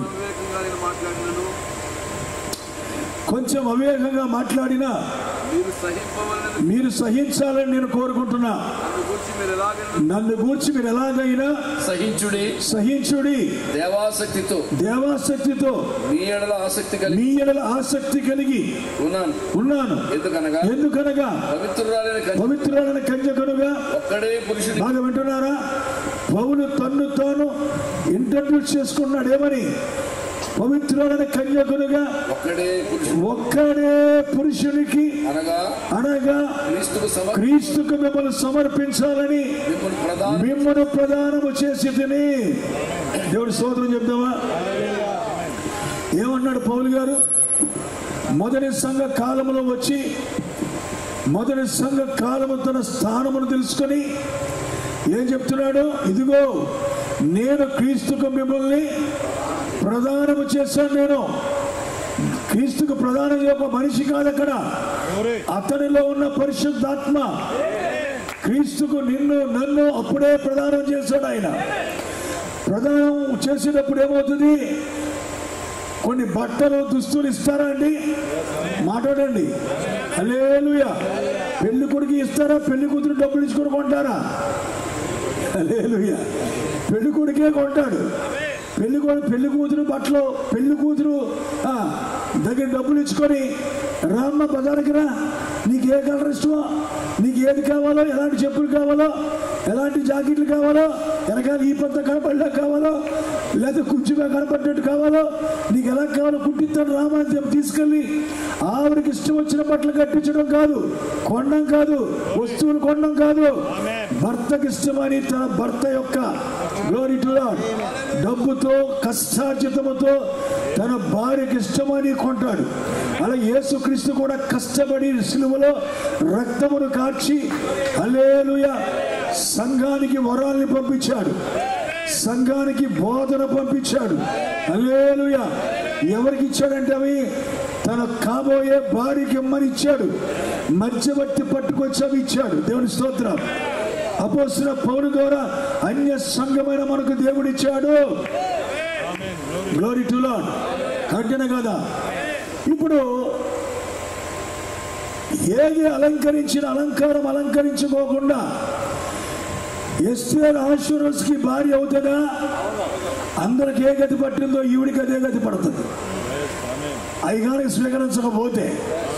రిబ్కా కనుక ఆ రోజున గ్లోరీ రిబ్కా దినాన్న సరేనా ఆ యొక్క ఇస్సాకు ఇచ్చిన, లేక ఇస్సాకు పంపించిన మరి ఆ వస్తువులను వాటిని స్వీకరించి అలంకరించుకొని ఎలియాజరు మాట వినకపోతే గ్లోరీ ఆమె ఇస్సాకి భార్య అవుతుందా? మాట్లాడండి. అవునుగా. అలాగే ఈ రోజున కూడా వధువు కొరకు దేవుడు పంపిన గ్లోరీ టు లార్డ్ ప్రధాన సామాగ్రిని సంఘాలు అంగీకరించకుండా క్రీస్తుకు వధువు అవుతాయా? క్రీస్తుకు భార్య అవుతాయా? హల్లెలూయా. మీరు అర్థం చేసుకుంటున్నారా? వరాలు కావాలి సంఘాల్లో. ప్రవక్త అన్నాడు, వరాలు ఎందుకు తెలుసా? సంఘాన్ని చీల్చి సంఘంలోనికి పరిశుద్ధతను తీసుకొచ్చి పాపాన్ని తరిమి కొట్టడానికి we need gifts in the church అన్నాడు. సంఘంలో ఖచ్చితంగా వరములు ఉండాలని చెప్పాడు. దేవునికి మహిమ కలుగును గాక. మీరు అర్థం చేసుకోండి పిల్లరా. కాబట్టి ఈ యొక్క రాత్రి చెప్పేది ఏంటంటే పంపించిన బట్టలు స్వీకరించాలి మనం. ఏంటా బట్టలు? మీరు మారు మనసు పొంది, మీరు మారు మనసు పొందాలి. ముందందరూ తప్పుల్ని పాపాలని ఒప్పుకోవాలి. రెండోది ప్రభువైన యేసుక్రీస్తు నామములో బాప్తిస్మం పొందాలి. Glory to lord. అన్ని బాగున్నాయి కానీ చెప్పులు నచ్చలేదు నాకు. ఏంటి ఇలాంటి పౌడర్ రాసుకునేది? ముసలి రాసుకుంటారు. ఇది అన్ని అన్నాను వీలు లేదు. నీ భర్తకు అది ఇష్టం, నీ భర్త కోరుకున్నాడు. నీ భర్త తన నామాన్ని నువ్వు స్వీకరించాలని కోరుకున్నాడు. నువ్వు తండ్రి కుమార పరిశుద్ధాత్మ నామములో కాదు, యేసుక్రీస్తు నామములో బాప్తిసం పొందాలని కోరుకున్నాడు. అందుకనే ప్రధాన బట్టలు పంపించాడు ఆయన. మారు మనసు పొందండి, ప్రభువైన యేసుక్రీస్తు నామములో బాప్తిస్మం పొందండి. దేనికోసం? పాప క్షమాపణ కొరకు. తర్వాత పరిశుద్ధాత్మతో నడుచుకోండి, పరిశుద్ధాత్మతో నింపబడండి. దేవునికి మహిమ కలుగును గాక. వాక్యం ఏం చెప్తుందో అది చేయండి అని చెప్పి పత్రికలు ఇవన్నీ కూడా దేవునికి పంపించాడు. ఇవన్నీ ఏం చెప్పండి? ఇవన్నీ ప్రధాన వస్త్రాలు, ప్రధాన వస్తువులు. ఇవన్నీ కూడా అవే, నీ చెప్పులవే. దేవుని స్తోత్రం. రాజకుమార పుత్రిక, నీ పాదరక్షలతో ఎంత అందంగా నడుస్తున్నావు అన్నాడు. ఎక్కడ? పరమగీతాల్లో. ఆ ఎత్తు చెప్పులని కాదు, దేవుని స్తోత్రం. ఎంతంత బంధంలాగా ఏమి లేవయి. ఏంటవి? సమాధాన సువార్త వలనైనా దేవుడు ఏమి చెప్పినా నమ్మే మనసు, దేవుడు ఏం చేయమన్నా చేసే సిద్ధ మనసు, దేవుడు రమ్మంటే వస్తున్నాను ప్రభు అని చెప్పి వెళ్ళిపోయే మనసు. హల్లెలూయా. సమాధాన సువార్త వలన సిద్ధ మనసునే జోడు వేసుకొని ఆ యొక్క పెళ్లి కుమార్తె నడుస్తూ ఉందట. దేవునికి మహిమ కలుగును గాక. అది మొదటి సంఘ కాలంలో పౌలు గారి ద్వారా దేవుడు పంపిన వస్తువులు. కరెక్టేనా? దేవుడు తిరిగి మళ్ళీ ఇప్పుడు వివాహ సమయం వచ్చింది. ఏమో అందరూ ఉంటున్నారా? అందరు ఎక్కడ ఉన్నారా? ప్రధానం బట్టలు, పెళ్లి బట్టలు ఉంటే డబ్బులు లేవు నా దగ్గర. మరి ఏం చేయను? పెళ్లికి దీనికి ఒకటే కట్టుకో అని ఏ పాస్వర్డ్ అండవు. అంత డబ్బులు లేకపోతే కనీసం అదో 100 రూపాయలు, ఇది 100 రూపాయలు కొంటాడు తప్ప రెండింటికి ఒకటే సేర్ అండవు. కరెక్టేనా? ప్రధాన వస్తువులు ఏం చేస్తాయి అంటే నిన్ను పెళ్లి కొరకు సిద్ధపరుస్తాయి. దేవుని స్తోత్రం. ఎందుకంటే పెళ్లి కుమారుడు పంపిన వస్తువులు చూసి పెళ్లి కుమార్తె ఏం చేయాలంటే తన యొక్క భర్త మనసును అర్థం చేసుకోవాలి. సరేనండి? తన భర్త మనసును అర్థం చేసుకుని కాబోయే భర్తకు అనుకూలవతిగా ఆమె మార్చబడాలి. కాబోయే భర్తతో తన కాపురం చేయడానికి సిద్ధపడాలి. ప్రధానం యొక్క ఉద్దేశం అది. ప్రధానం అంటే గమగమా రాత్రి చేస్తే అలా తీసిపోవడం కాదు. ఈ రోజులో అసలు ప్రధానం అప్పటికప్పుడు ఉదయం చేస్తారు కొంతమంది. కారణం ఈ ప్రధానానికి అర్థమే లేదు. నేను ఎందుకు అన్నాను? ఎందుకు వచ్చిన ప్రధానాలు? ఈ బట్టలు చూసి ఎవడేమైనా మారాలా? చెప్పండి. ఈ బట్టలు చూసి, చెప్పులు చూసి ఆవిడేమైనా మారాలా? అక్కర్లేదు. కాబట్టి ప్రధానమే తీసిపడాడు మొత్తం. ఎందుకు వచ్చిందంతా? డైరెక్ట్గా పెళ్లి చేసుకోండి, ఇబ్బంది ఏమి లేదు. మనకి అడిగివాడు కూడా ఎవడం లేడు. దేవునికి మహిమ కలుగును గాక. ఆత్మ సంబంధమైన అర్థాన్ని మాత్రం ఖచ్చితంగా మనం పాటించాలి. ఆత్మ సంబంధంగా ఏం చెప్పాడో దాన్ని ఖచ్చితంగా మనం చేయాలి. మొట్టమొదటిగా నీకు ప్రధాన వస్త్రాలు తెచ్చినోడు ఎవడో ఆ వర్తమానికి నువ్వు గుర్తించాలా వద్దా? గుర్తించాలి. దేవుని స్తోత్రం. ఆ ఖచ్చితంగా వర్తమానికి ఎవరో కాదు కానీ అపోస్తున్న పౌలు గారే. ఆ అన్య సంఘానికి తీసుకొచ్చిన బోధ అదే. కనుక దానిని బట్టి మనం సిద్ధపడాలి. ఇంతవరకు వచ్చాం. ఇప్పుడు ఏంటంటే మళ్ళా పెళ్లి సమయం వచ్చింది కనుక ఇప్పుడు దేవుడు ఏం చేశాడు? పెళ్లి బట్టలను పంపించాడు. పెళ్లి బట్టలు ఏంటంటే అంటే ఇదిగో మనం చదువుకున్నాక మరియు ఆమె ధరించుకుంటకు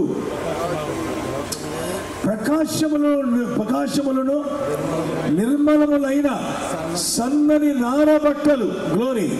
అందులో ఏదో చెప్దామా? సన్నని నార బట్టలు ఆమెకి ఇయ్యబడెను, అవి పరిశుద్ధుల నీతి క్రియలు. దేవునికి మహిమ కలుగును గాక. పెళ్లి వస్త్రాలు ఇవి.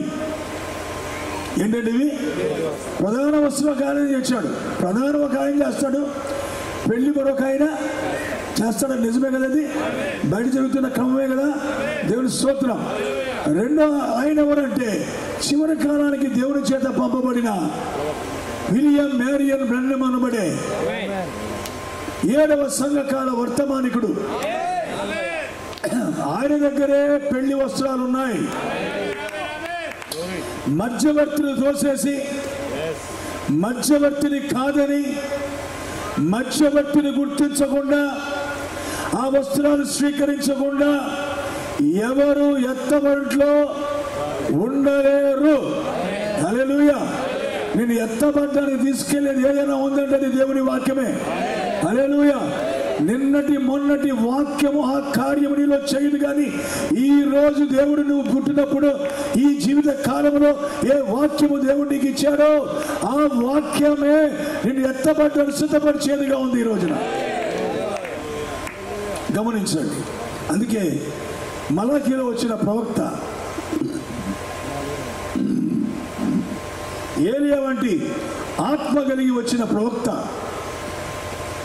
ఈ 7వ సంఘ వర్తమానికుడు కనుక మంది 7వ సంఘం 7వ సంఘ కాలంలో మనం ఉన్నాం. ఈ కాలానికి ఒక ప్రవక్త వచ్చాడు.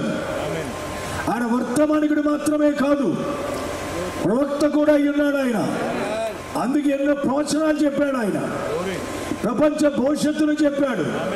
ఈ క్రైస్తవ సంఘం యొక్క భవిష్యత్తును చెప్పాడు. అమెరికా ఏమైపోతుందో చెప్పగలిగాడు. ఈ యొక్క ప్రపంచంలో ఆధునికత ఎంతవరకు వస్తుందో, స్త్రీలు ఎంతవరకు దిగజారిపోతారో, పిల్లరా మరి సైన్స్ అనేది ఎంతవరకు డెవలప్ అవుతుందో ఈ కార్యములన్నీ చెప్పుకుంటూ వచ్చాడు ఆయన. దేవునికి మహిమ కలుగును గాక. ఎందుకంటే ఆయన నాట్ ఓన్లీ ఈజ్ ఏ చెప్పండి, ఈయనంత మాత్రం కేవలం వర్తమానికుడే కాదు, కానీ నిశ్చయముగా అతడు ఏమై ఉన్నాడు, ఒక ప్రవక్త అయి ఉన్నాడు. కనుక దేవుడు చూడండి, పౌలులో ఉన్న అదే ఆత్మ, పౌలులో ఉన్న అదే పరిశుద్ధాత్మ ఇప్పుడు ఎవరిలో ఉన్నది? విలియం బ్రెన్హామ్ అనబడే చివరి సంఘకాల వర్తమానికుల్లో ఉంది. ఆయన చేత ఏం పంపించాడు దేవుడు? పౌలుతో పంపించింది వాక్యమే. ఆ వాక్యము కన్నా చెప్పండి, ఆ వాక్యము కన్నా ఇంకా శ్రేష్టమైన మర్మములతో కూడిన అనేక లోతైన అసలైన విషయాలతో కూడిన గొప్ప వాక్యాన్ని, వర్తమానాన్ని కాలంలో పంపించాడు ఆయన. అవన్నీ ఏమనుకుంటున్నారు? పెళ్లి కుమార్తె యొక్క అలంకారములే. సింపుల్ గా చెప్పుకోవాలంటే అలంకారాలు ఏంటో కాదు, క్రీస్తు మనస్సే. ఆ క్రీస్తు మనసు నీకు రావాలంటే ఈ అలంకారాల్లోనే ఉంది, అనగా ఈ వాక్యములోనే ఉంది. ఈ వాక్యమును స్వీకరించినప్పుడు, ఓకేనా, ఈ వాక్యము స్వీకరించినప్పుడు ఆ వాక్యము యొక్క ప్రభావము నిన్ను క్రీస్తు స్వభావంలో తీసుకొస్తా ఉంది. అర్థం చేసుకుంటున్నారా? హల్లెలూయా. కనుక అన్నావు, మధ్యవర్తిని త్రోసివేసి మధ్యవర్తి తెచ్చిన వర్తమానాన్ని, వస్తువుల్ని తోసివేసి ఎలా మీరు పెళ్లి కుమార్తె అవుతారు?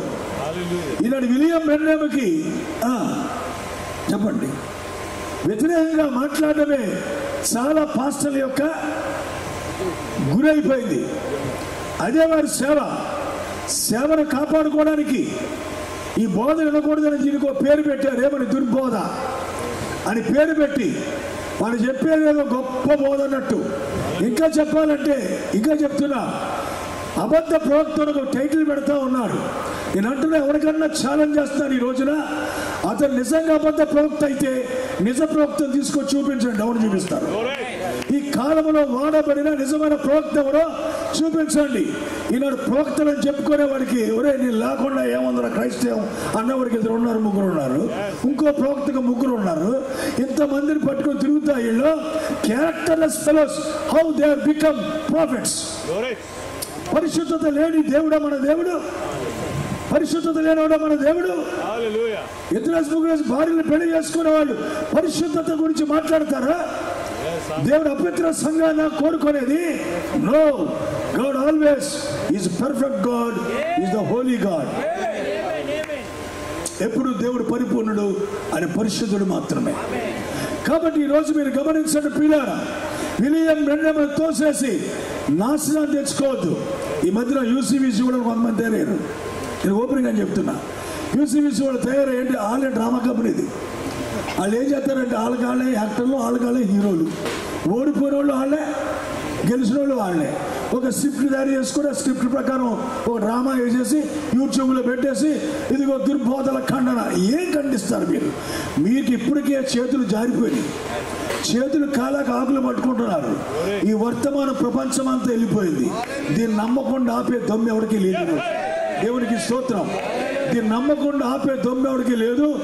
ఎవరిని దేవుడు జగత్తు పునాది ముందు ఎన్నుకున్నాడో ఎన్నుకున్న ప్రతి ఒక్కరు దీన్ని నమ్మి తీరుతారు.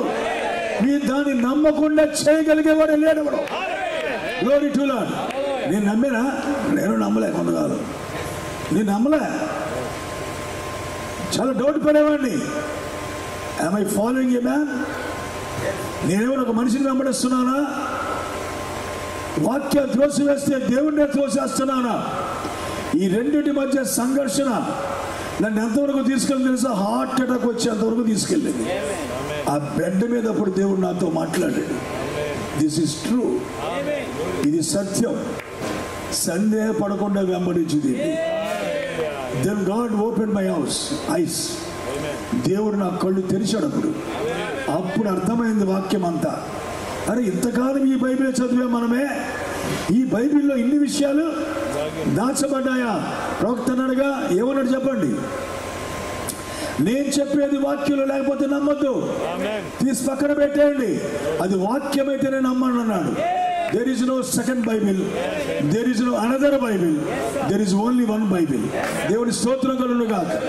ఆ గ్రహింపు ఏంటో నీకు ఇవ్వాలంటే పరిశుద్ధాత్మ నీకు కావాలి. Glory to lord.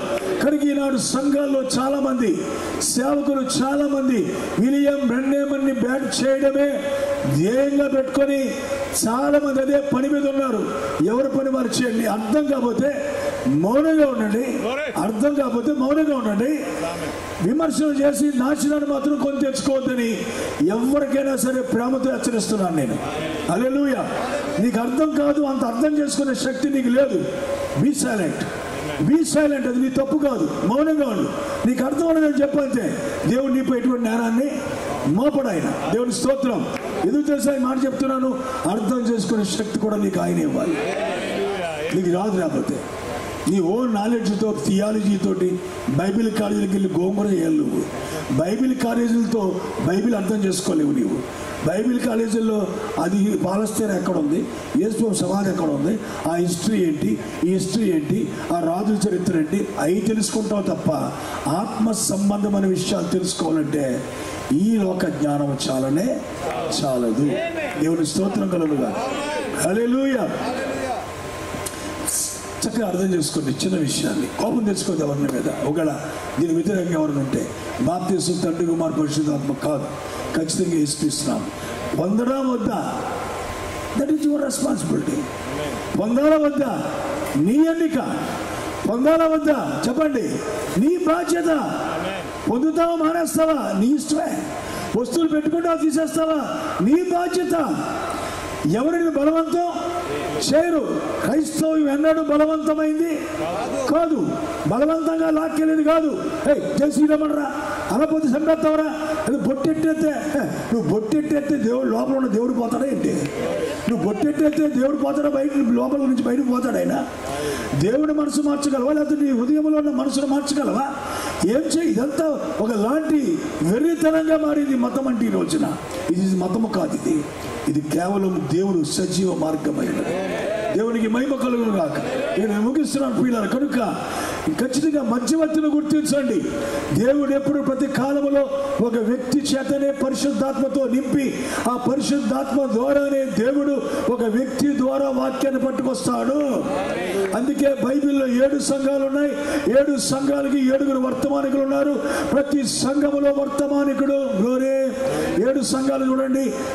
గొర్రె పిల్లకి 7 కన్నులు ఉన్నాయి, 7 కొమ్ములు ఉన్నాయి. కరెక్టేనా? ప్రకటన గ్రంథంలో 7 కొమ్ములు, 7 కన్నులు. 7 కొమ్ములు ఏంటి? 7 సంఘకాలాలు. 7 కన్నులేంటి? ఆ యొక్క వర్తమానికుడు కన్ను కాదు, వర్తమానికుల్లో ఉన్న దేవుని ఆత్మ. దేవుని స్తోత్రం. 7 ఆత్మలు అని చెప్తాం వాటిని. కరెక్టేనా? 7 సంఘకాలం, 7 ఆత్మలు కలిగిన వాడు, 7 నక్షత్రములు కుడి చేత పట్టుకున్నవాడు. ఆ 7 నక్షత్రాలు 7 సంఘానికి వర్తమానికులు. 7 సంఘ కాలాలకి వర్తమానికులే ఆ కుడి చేతిలో ఉన్న 7 నక్షత్రాలు. ఆ 7 కొమ్ములు ఏమాత్రం ఇంకోలా కాదు. అది ఖచ్చితంగా 7 సంఘాలు. ఆ కన్ను ఒక మనిషి కాదు, ఆ మనిషిలో దేవుడు పెట్టిన పరిశుద్ధాత్మే. పరిశుద్ధాత్మ ఎప్పుడు వాక్యాన్ని తెచ్చేది. పరిశుద్ధాత్మే వాక్యం బోధింపజేసేది, పరిశుద్ధాత్మే నీకు అర్థమయ్యేటట్టు చేసేది. నీకు వాక్యం అర్థం అవ్వాలంటే నీ స్వజ్ఞానాన్ని విడిచిపెట్టాలి. నీ స్వబుద్ధును ఆధారము చేసుకొని నీ సొంత అర్థాన్ని చెప్పడం మానేస్తే దేవుడు తన వాక్యానికి అర్థం ఆయన చెప్తాడు నీకు. దేవుడికి మహిమ కలుగును కాదు. ఇంత చదువుకున్నాను నేను, అందరూ చదివాను, నాకు ఇంగ్లీష్ తప్ప తెలుగు అసలు రాదు. నీ కర్మ, మనం ఏం చేయలేము దానికి. దేవుడి స్తోత్రం. దేవుడికి ఏ భాష అన్నా ఒకటే. మనకి ఇంగ్లీష్ వస్తే పెద్ద సూపర్ అనుకుంటాం మనం. అంటే అయ్యి బాబు ఇది చాలా ఇంగ్లీష్ వచ్చి వస్తేది వస్తుంది. అందుకని రాజబాబు గారు మారేవాడు, హిందీ వస్తే దేశం అంతా అడుక్కుంటావు, ఇంగ్లీష్ వస్తే ప్రపంచం అంతా అడుక్కుంటావు. కరెక్టేనా కదా?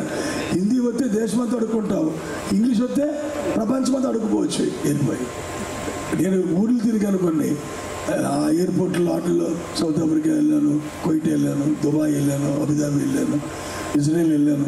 ఆ వచ్చేలా 2 ఇంగ్లీష్ ముక్కలతోనే మాట్లాడేసుకోండి వాళ్ళతోటి, అంతే పని అయిపోతూ ఉండేది, వెళ్ళిపోతాం. అందుకని మన జ్ఞాపకం వచ్చింది నాకు 2 ముక్కలతోనే ఈ ఊళ్ళు తిరిగేస్తానంటే గుణానికి వచ్చినోడు మరి ఎంత అడుక్కుంటాడు, ఇంక దేశం అంతా తిరిగి ప్రపంచం అంతా తిరిగాడు. కాబట్టి పిల్లరా, దేవుడికి జ్ఞానం అక్కరలేదు, దేవుడికి అక్కర్లే. కాబట్టి నేను చెప్పేది ఏంటంటే, సీరియస్ మ్యాటర్ ఏంటంటే, దేవుడు పంపిన వర్తమానికుడిని గుర్తించకుండా, దేవుడు పంపిన బట్టలేంటో వస్తువులేంటో గ్రహించకుండా ఆ వాక్యాన్ని త్రోసేసి నువ్వు ఎలాగ పెళ్లి కుమార్తె స్థానంలో ఉంటావు, అదే ఒక ప్రశ్న నువ్వు వేసుకో, నేను వేయడం కాదు. పెళ్లి కుమార్తెకి పెళ్లి కొడుకు ఎంతో ప్రేమతో పంపిన బట్టలు నాకు వద్దు, ఇది సేమ్ నచ్చలే, అది నచ్చలే, ఇది నచ్చలే, అది తోసేస్తే పెళ్ళి అవుతుందా? మరి ఈరోజు కూడా మగ వేసుకున్నాం బాప్తిస్మా, ఇంకోటి ఏం చెప్పండి, వస్తువులు తీసేయమంటారా? మా వల్ల కానే కాదు. వస్తువులు మాత్రం తీయమంటే మేము తీయమండి. ఇలా ఒక్కొక్కటి నీకు నచ్చట్లే వాక్యములో, కొన్ని నచ్చి కొన్ని నచ్చకపోతే నువ్వు ఎలాగ ఆయనతో ఐక్యమవుతావు, ఆయనకి భార్యగా ఎలాగ అవుతావు? ఎందుకంటే పెళ్లి వస్త్రాల్లో ఉన్న గొప్ప మర్మం ఏంటంటే, నీ స్వభావాన్ని క్రీస్తు స్వభావంగా మార్చే శక్తే పెళ్లి బట్టల్లో ఉంది. హల్లెలూయా. ప్రకాశమానములు నిర్మలమైన వస్త్రములు, ప్రకాశమానములు నిర్మలమైన వస్త్రములు, సన్నని నరబట్టలు ధరించుటకివ్వబడెను, సన్నని నరబట్టలు ధరించుటకివ్వబడెను. పరిశుద్ధులా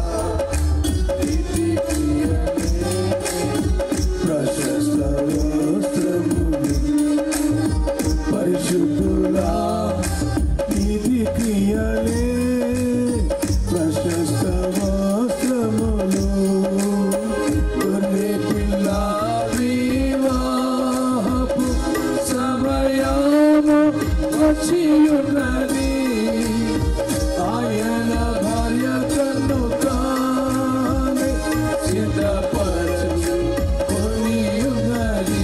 గ్లోరీ.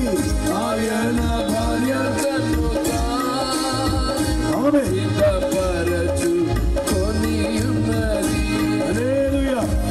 సరే, ఈ అంశాన్ని ముగిస్తాం బిడ్డ, ఎందుకంటే ఒక టైం అయిపోయింది కాబట్టి ఒక మాట చెప్తారు చివరిలో. చూడండి, ఆమె తన్ను తాను అలంకరించుకోవడం అంటే ఏంటో కాదు, కేవలం దేవుడు చెప్పిన ప్రతి మాటకు ఆమె లోబడడానికి ఇష్టంగా వాటిని స్వీకరించడమే అలంకరించుకోవడం.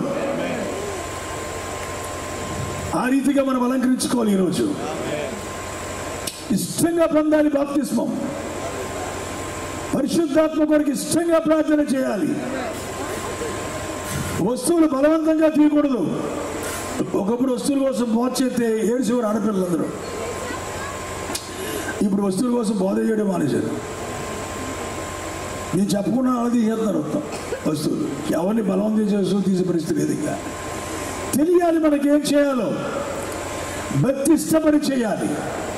కాబట్టి చెప్తున్నాను ఈ రోజున, ప్రతి ఒక్కరి విషయాన్ని గమనించండి. వాక్యాన్ని నీ జీవితం సరిపోయి చివరి కాల వర్తమానంలో దేవుడు ఏం చెప్పాడో దాన్ని కరెక్ట్గా నువ్వు చేసినప్పుడు, గ్లోరీ, ఖచ్చితంగా నిన్ను ఏం చేసుకుంటున్నావు? అలంకరించుకుంటున్నావు. పెళ్లి కుమార్తె స్థానంలోకి వస్తున్నావు. వాక్యంతో ఏకీపిస్తున్నావు. చివరి మాట ఏంటంటే, ఆల్రెడీ ఇప్పటికే కొంతమంది వర్తమానంలో ఉండి మీ పెళ్లి మీద సిద్ధంగా ఉన్నా, వెళ్ళిపోతుందా, మాకు పెళ్లి అయిపోయింది అంటున్నారు. పెళ్లి ముందా, పెళ్లి విందు ముందా? చెప్పాలి నాకు. పెళ్లి ముందా, పెళ్లి విందు ముందా? యేసు ప్రభుకి మనకి పెళ్లి జరిగేది మధ్యాకాశంలో కాదు. అది ఫిజికల్ యూనియన్ అంటాడు దాన్ని. శిరస్సుగా ఆయన వస్తాడు, శరీరం ఇక్కడి నుంచి మనం వెళ్తాం. అప్పుడు ఇద్దరు అక్కడ ఏకమవుతాడు. కానీ ఆత్మలో ఐక్యమేది ఇక్కడే. The real marriage in the spirit.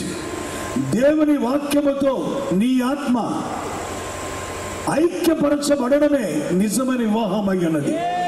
నేను అంటున్నా, మా పెళ్ళి అయిపోయిందని చెప్పుకునే ఈ వీళ్ళు మరి మీ బట్టలు నిర్మలంగా సన్నపు నార బట్టలుగా ఉన్నాయా? చక్కగా నిర్మలంగా అనిపిస్తున్నాయా? ఎలాంటి జీవితాన్ని జీవిస్తున్నారు? పెళ్లిలో పెళ్లి కుమార్తెను గుర్తించే విధానం ఏది? చెప్పాలి, గట్టిగా చెప్పాలి. ఆమె వేసుకున్న వస్త్రాలే మిగతా వాళ్ళందరికన్నా డిఫరెంట్గా వేసుకుంటుంది. తెల్లని బట్టలు, చక్కటి ముసుగు వేసుకొని పెళ్లి కుమార్తె నడక కూడా కంగారుగా ఉండదు. చాలా నెమ్మదిగా నడుచుకుంటే జాగ్రత్తగా ఒక బుక్కే పట్టుకొని వస్తూ ఉంటుంది. కనుక ఇప్పుడు పెళ్లి కుమార్తెను మనం చెప్పుకుంటుంటే ఒకవేళ మిగతా వారికన్నా నీ వస్త్రాలన్నీ డిఫరెంట్గా ఉన్నాయా? చెప్పాలి నాకు. మీ వస్త్రాలు డిఫరెంట్గా ఉన్నాయా? ఉన్నాయని నువ్వు అనుకుంటున్నావా? చూసిన అంటున్నారా?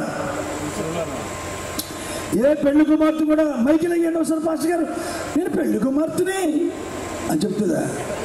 మాట్లాడరా? చెప్పండి, నేను పెళ్లి కుమార్తెనండి అని చెప్తుందా? చూసిన వాళ్ళందరూ అదిగో పెళ్లి కుమార్తె అంటారు. ఈరోజు లోకం కూడా ఓ వధువా వర్తమానం వెంబడిస్తున్న వాళ్ళారా, పెళ్ళి అయిపోయిన ముద్రలు ఇప్పేసిన వాళ్ళారా, అన్నీ చేసేసిన వాళ్ళారా, మిమ్మల్ని చూసి జనాలు ఏమైనా ఇదిగో పెళ్లి కుమార్తెని చెప్పుకుంటున్నారా? ఈ కాలాన్ని గమనించండి. ఈ కాలానికి తగ్గ జీవితాన్ని జీవించండి. ఇది ఎత్తబడే కాలం. వర్తమానమే ఎత్తబడే సిద్ధపాటు అయితే, వర్తమానమే సిద్ధపడే శక్తిని ఇస్తుంటుంటే, మరి ఇంత వర్తమానం తీసుకున్న మనం సిద్ధపడడం రెడీగా ఉన్నామా? ఇంకా కలతలా, ఇంకా కక్షలా, ఇంకా సమస్యలా? ఎలాంటి జీవితాన్ని మనం జీవిస్తున్నాం ఈ రోజున? వర్తమానం గొప్ప చెప్పుకుంటూ కాయలమ్ముకోకండి. నేను ఖచ్చితంగా చెప్తున్నా, వాళ్ళకి చెప్తున్నా, మీకు చెప్తున్నా. బయట వాళ్ళు తెలుసుకోవాలి, మధ్యవర్తి ఎవరో తెలుసుకోండి. ఈ కాలపు నీ పెళ్లి బట్టలు ఏంటో తెలుసుకో. క్రిస్మస్ మన పెళ్లి బట్టలు కాదు. క్రిస్మస్ చేద్దాం, లాలి పాడదాం, ఇవన్నీ కూడా క్రిస్మస్, అవన్నీ కూడా బసం బుధవారం శ్రమకాలాలు అవి ఇవి ఇవన్నీ కూడా మనకి ఏమాత్రం అవి పెళ్లి బట్టలు కాదండి. పరిశుద్ధ జీవితం, మారు మనసు పొందడం, ప్రభువైన యేసుక్రీస్తు నామములో బాప్తిసం పొందడం, ఖచ్చితంగా పిల్లల పరిశుద్ధాత్మతో నింపబడడం, పిల్లల వాక్య ప్రకారంగా జీవించడం, నీ జీవితంలో క్రీస్తుని చూపించడం, లోకము నుండి చూసి ఇదిగో పెళ్లి కుమార్తెను గుర్తించడం, అది మనకి ముఖ్యంగా ఉంది ఈ రోజున. అది జరగకపోతే వేస్ట్ అవుతుంది పిల్లారా. ఎన్ని కబుర్లు చెప్పుకున్నా వేస్ట్ అయిపోతుంది. ఒకనొక రోజు మనం పెళ్లి విందులోకి వెళ్ళబోతా ఉన్నాం. అద్భుతమైన విషయం ఇది. దేవుని స్తోత్రం. గొర్రె పిల్ల పెళ్లి విందుకు పిలువబడిన వారు ధన్యులు. గొర్రె పిల్ల పెళ్లి విందులో గ్లోరీ. గెస్ట్లు ఎవరు? పెళ్లి మందే, గెస్ట్లు మనమే. దేవుని స్తోత్రం కలుగుగాక. పెళ్లి మనం చేసుకునే పెళ్లి మనదే, పెళ్లి విందులో కూర్చొనే గెస్ట్లు కూడా మనమే. ఆయనే వచ్చి మనందరికి పరిచయం చేస్తాడట. ఎంత సంతోషకరమైన విషయం ఇది. Glory to lord. కాబట్టి నా ప్రియ సోదరి సోదరులారా, తప్పక గ్రహించండి, సిద్ధపడండి. ఈ లోకంలో పెళ్లిళ్ళు, గొడవలు, సమస్యలు పక్కన పెట్టి అసలైనది ఏంటో తెలుసుకోండి ప్రియులారా. ఇదిగో ఏదో ఒక రోజు కడమూర శబ్దం వినబడబోతుంది. రాజకీయాలు చూడండి, దేశం చూడండి, పరిస్థితులు చూడండి, ప్రకృతిని చూడండి, అన్నీ మారిపోయినాయి. ప్రతిదీ కూడా ముగింపునకు వచ్చేసిన దగ్గరికి తప్పనిసరిగా ఏదో ఒక రోజు మన కాలంలోనే ఆయన రాబోతున్నాడు. ప్రతి వారు సిద్ధపడండి. తప్పులు చేసిన ఒప్పుకోండి, పశ్చాత్తపడండి, మారు మారు మనసు పొందండి. దేవుని దగ్గర ఒప్పుకోండి పొరపాట్లు. మిమ్మల్ని మీరు సరి చేసుకొని వాక్యముతో ఐక్యపడండి. వాక్యంతో ఏకీభవించండి.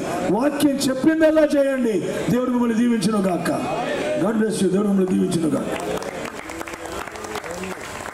Glory to Lord. హల్లెలూయా. అందరూ కూడా ఒక నిమిషం ప్రార్థన చేసుకోండి. అట్లా ప్రభు వస్తే వెళ్ళిపోదామా? వెళ్ళిపోవడం సిద్ధంగా ఉన్నామా? ఆ రెడీ మనకు ఉందా? ఈరోజు ఆ స్థితిలో మనం ఉన్నామా ప్రియులారా?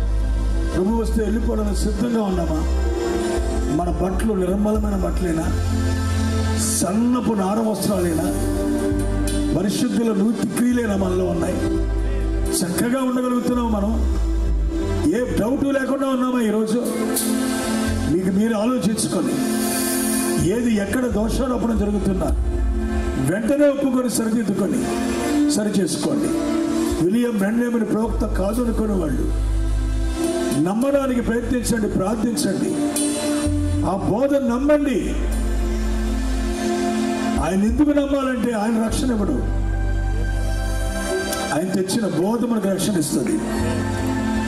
ఆయన తెచ్చిన వాక్యమే పరిపూర్ణమైన వాక్యమైనది. అది లేకపోతే కుదరదు మనకి ఈ రోజున.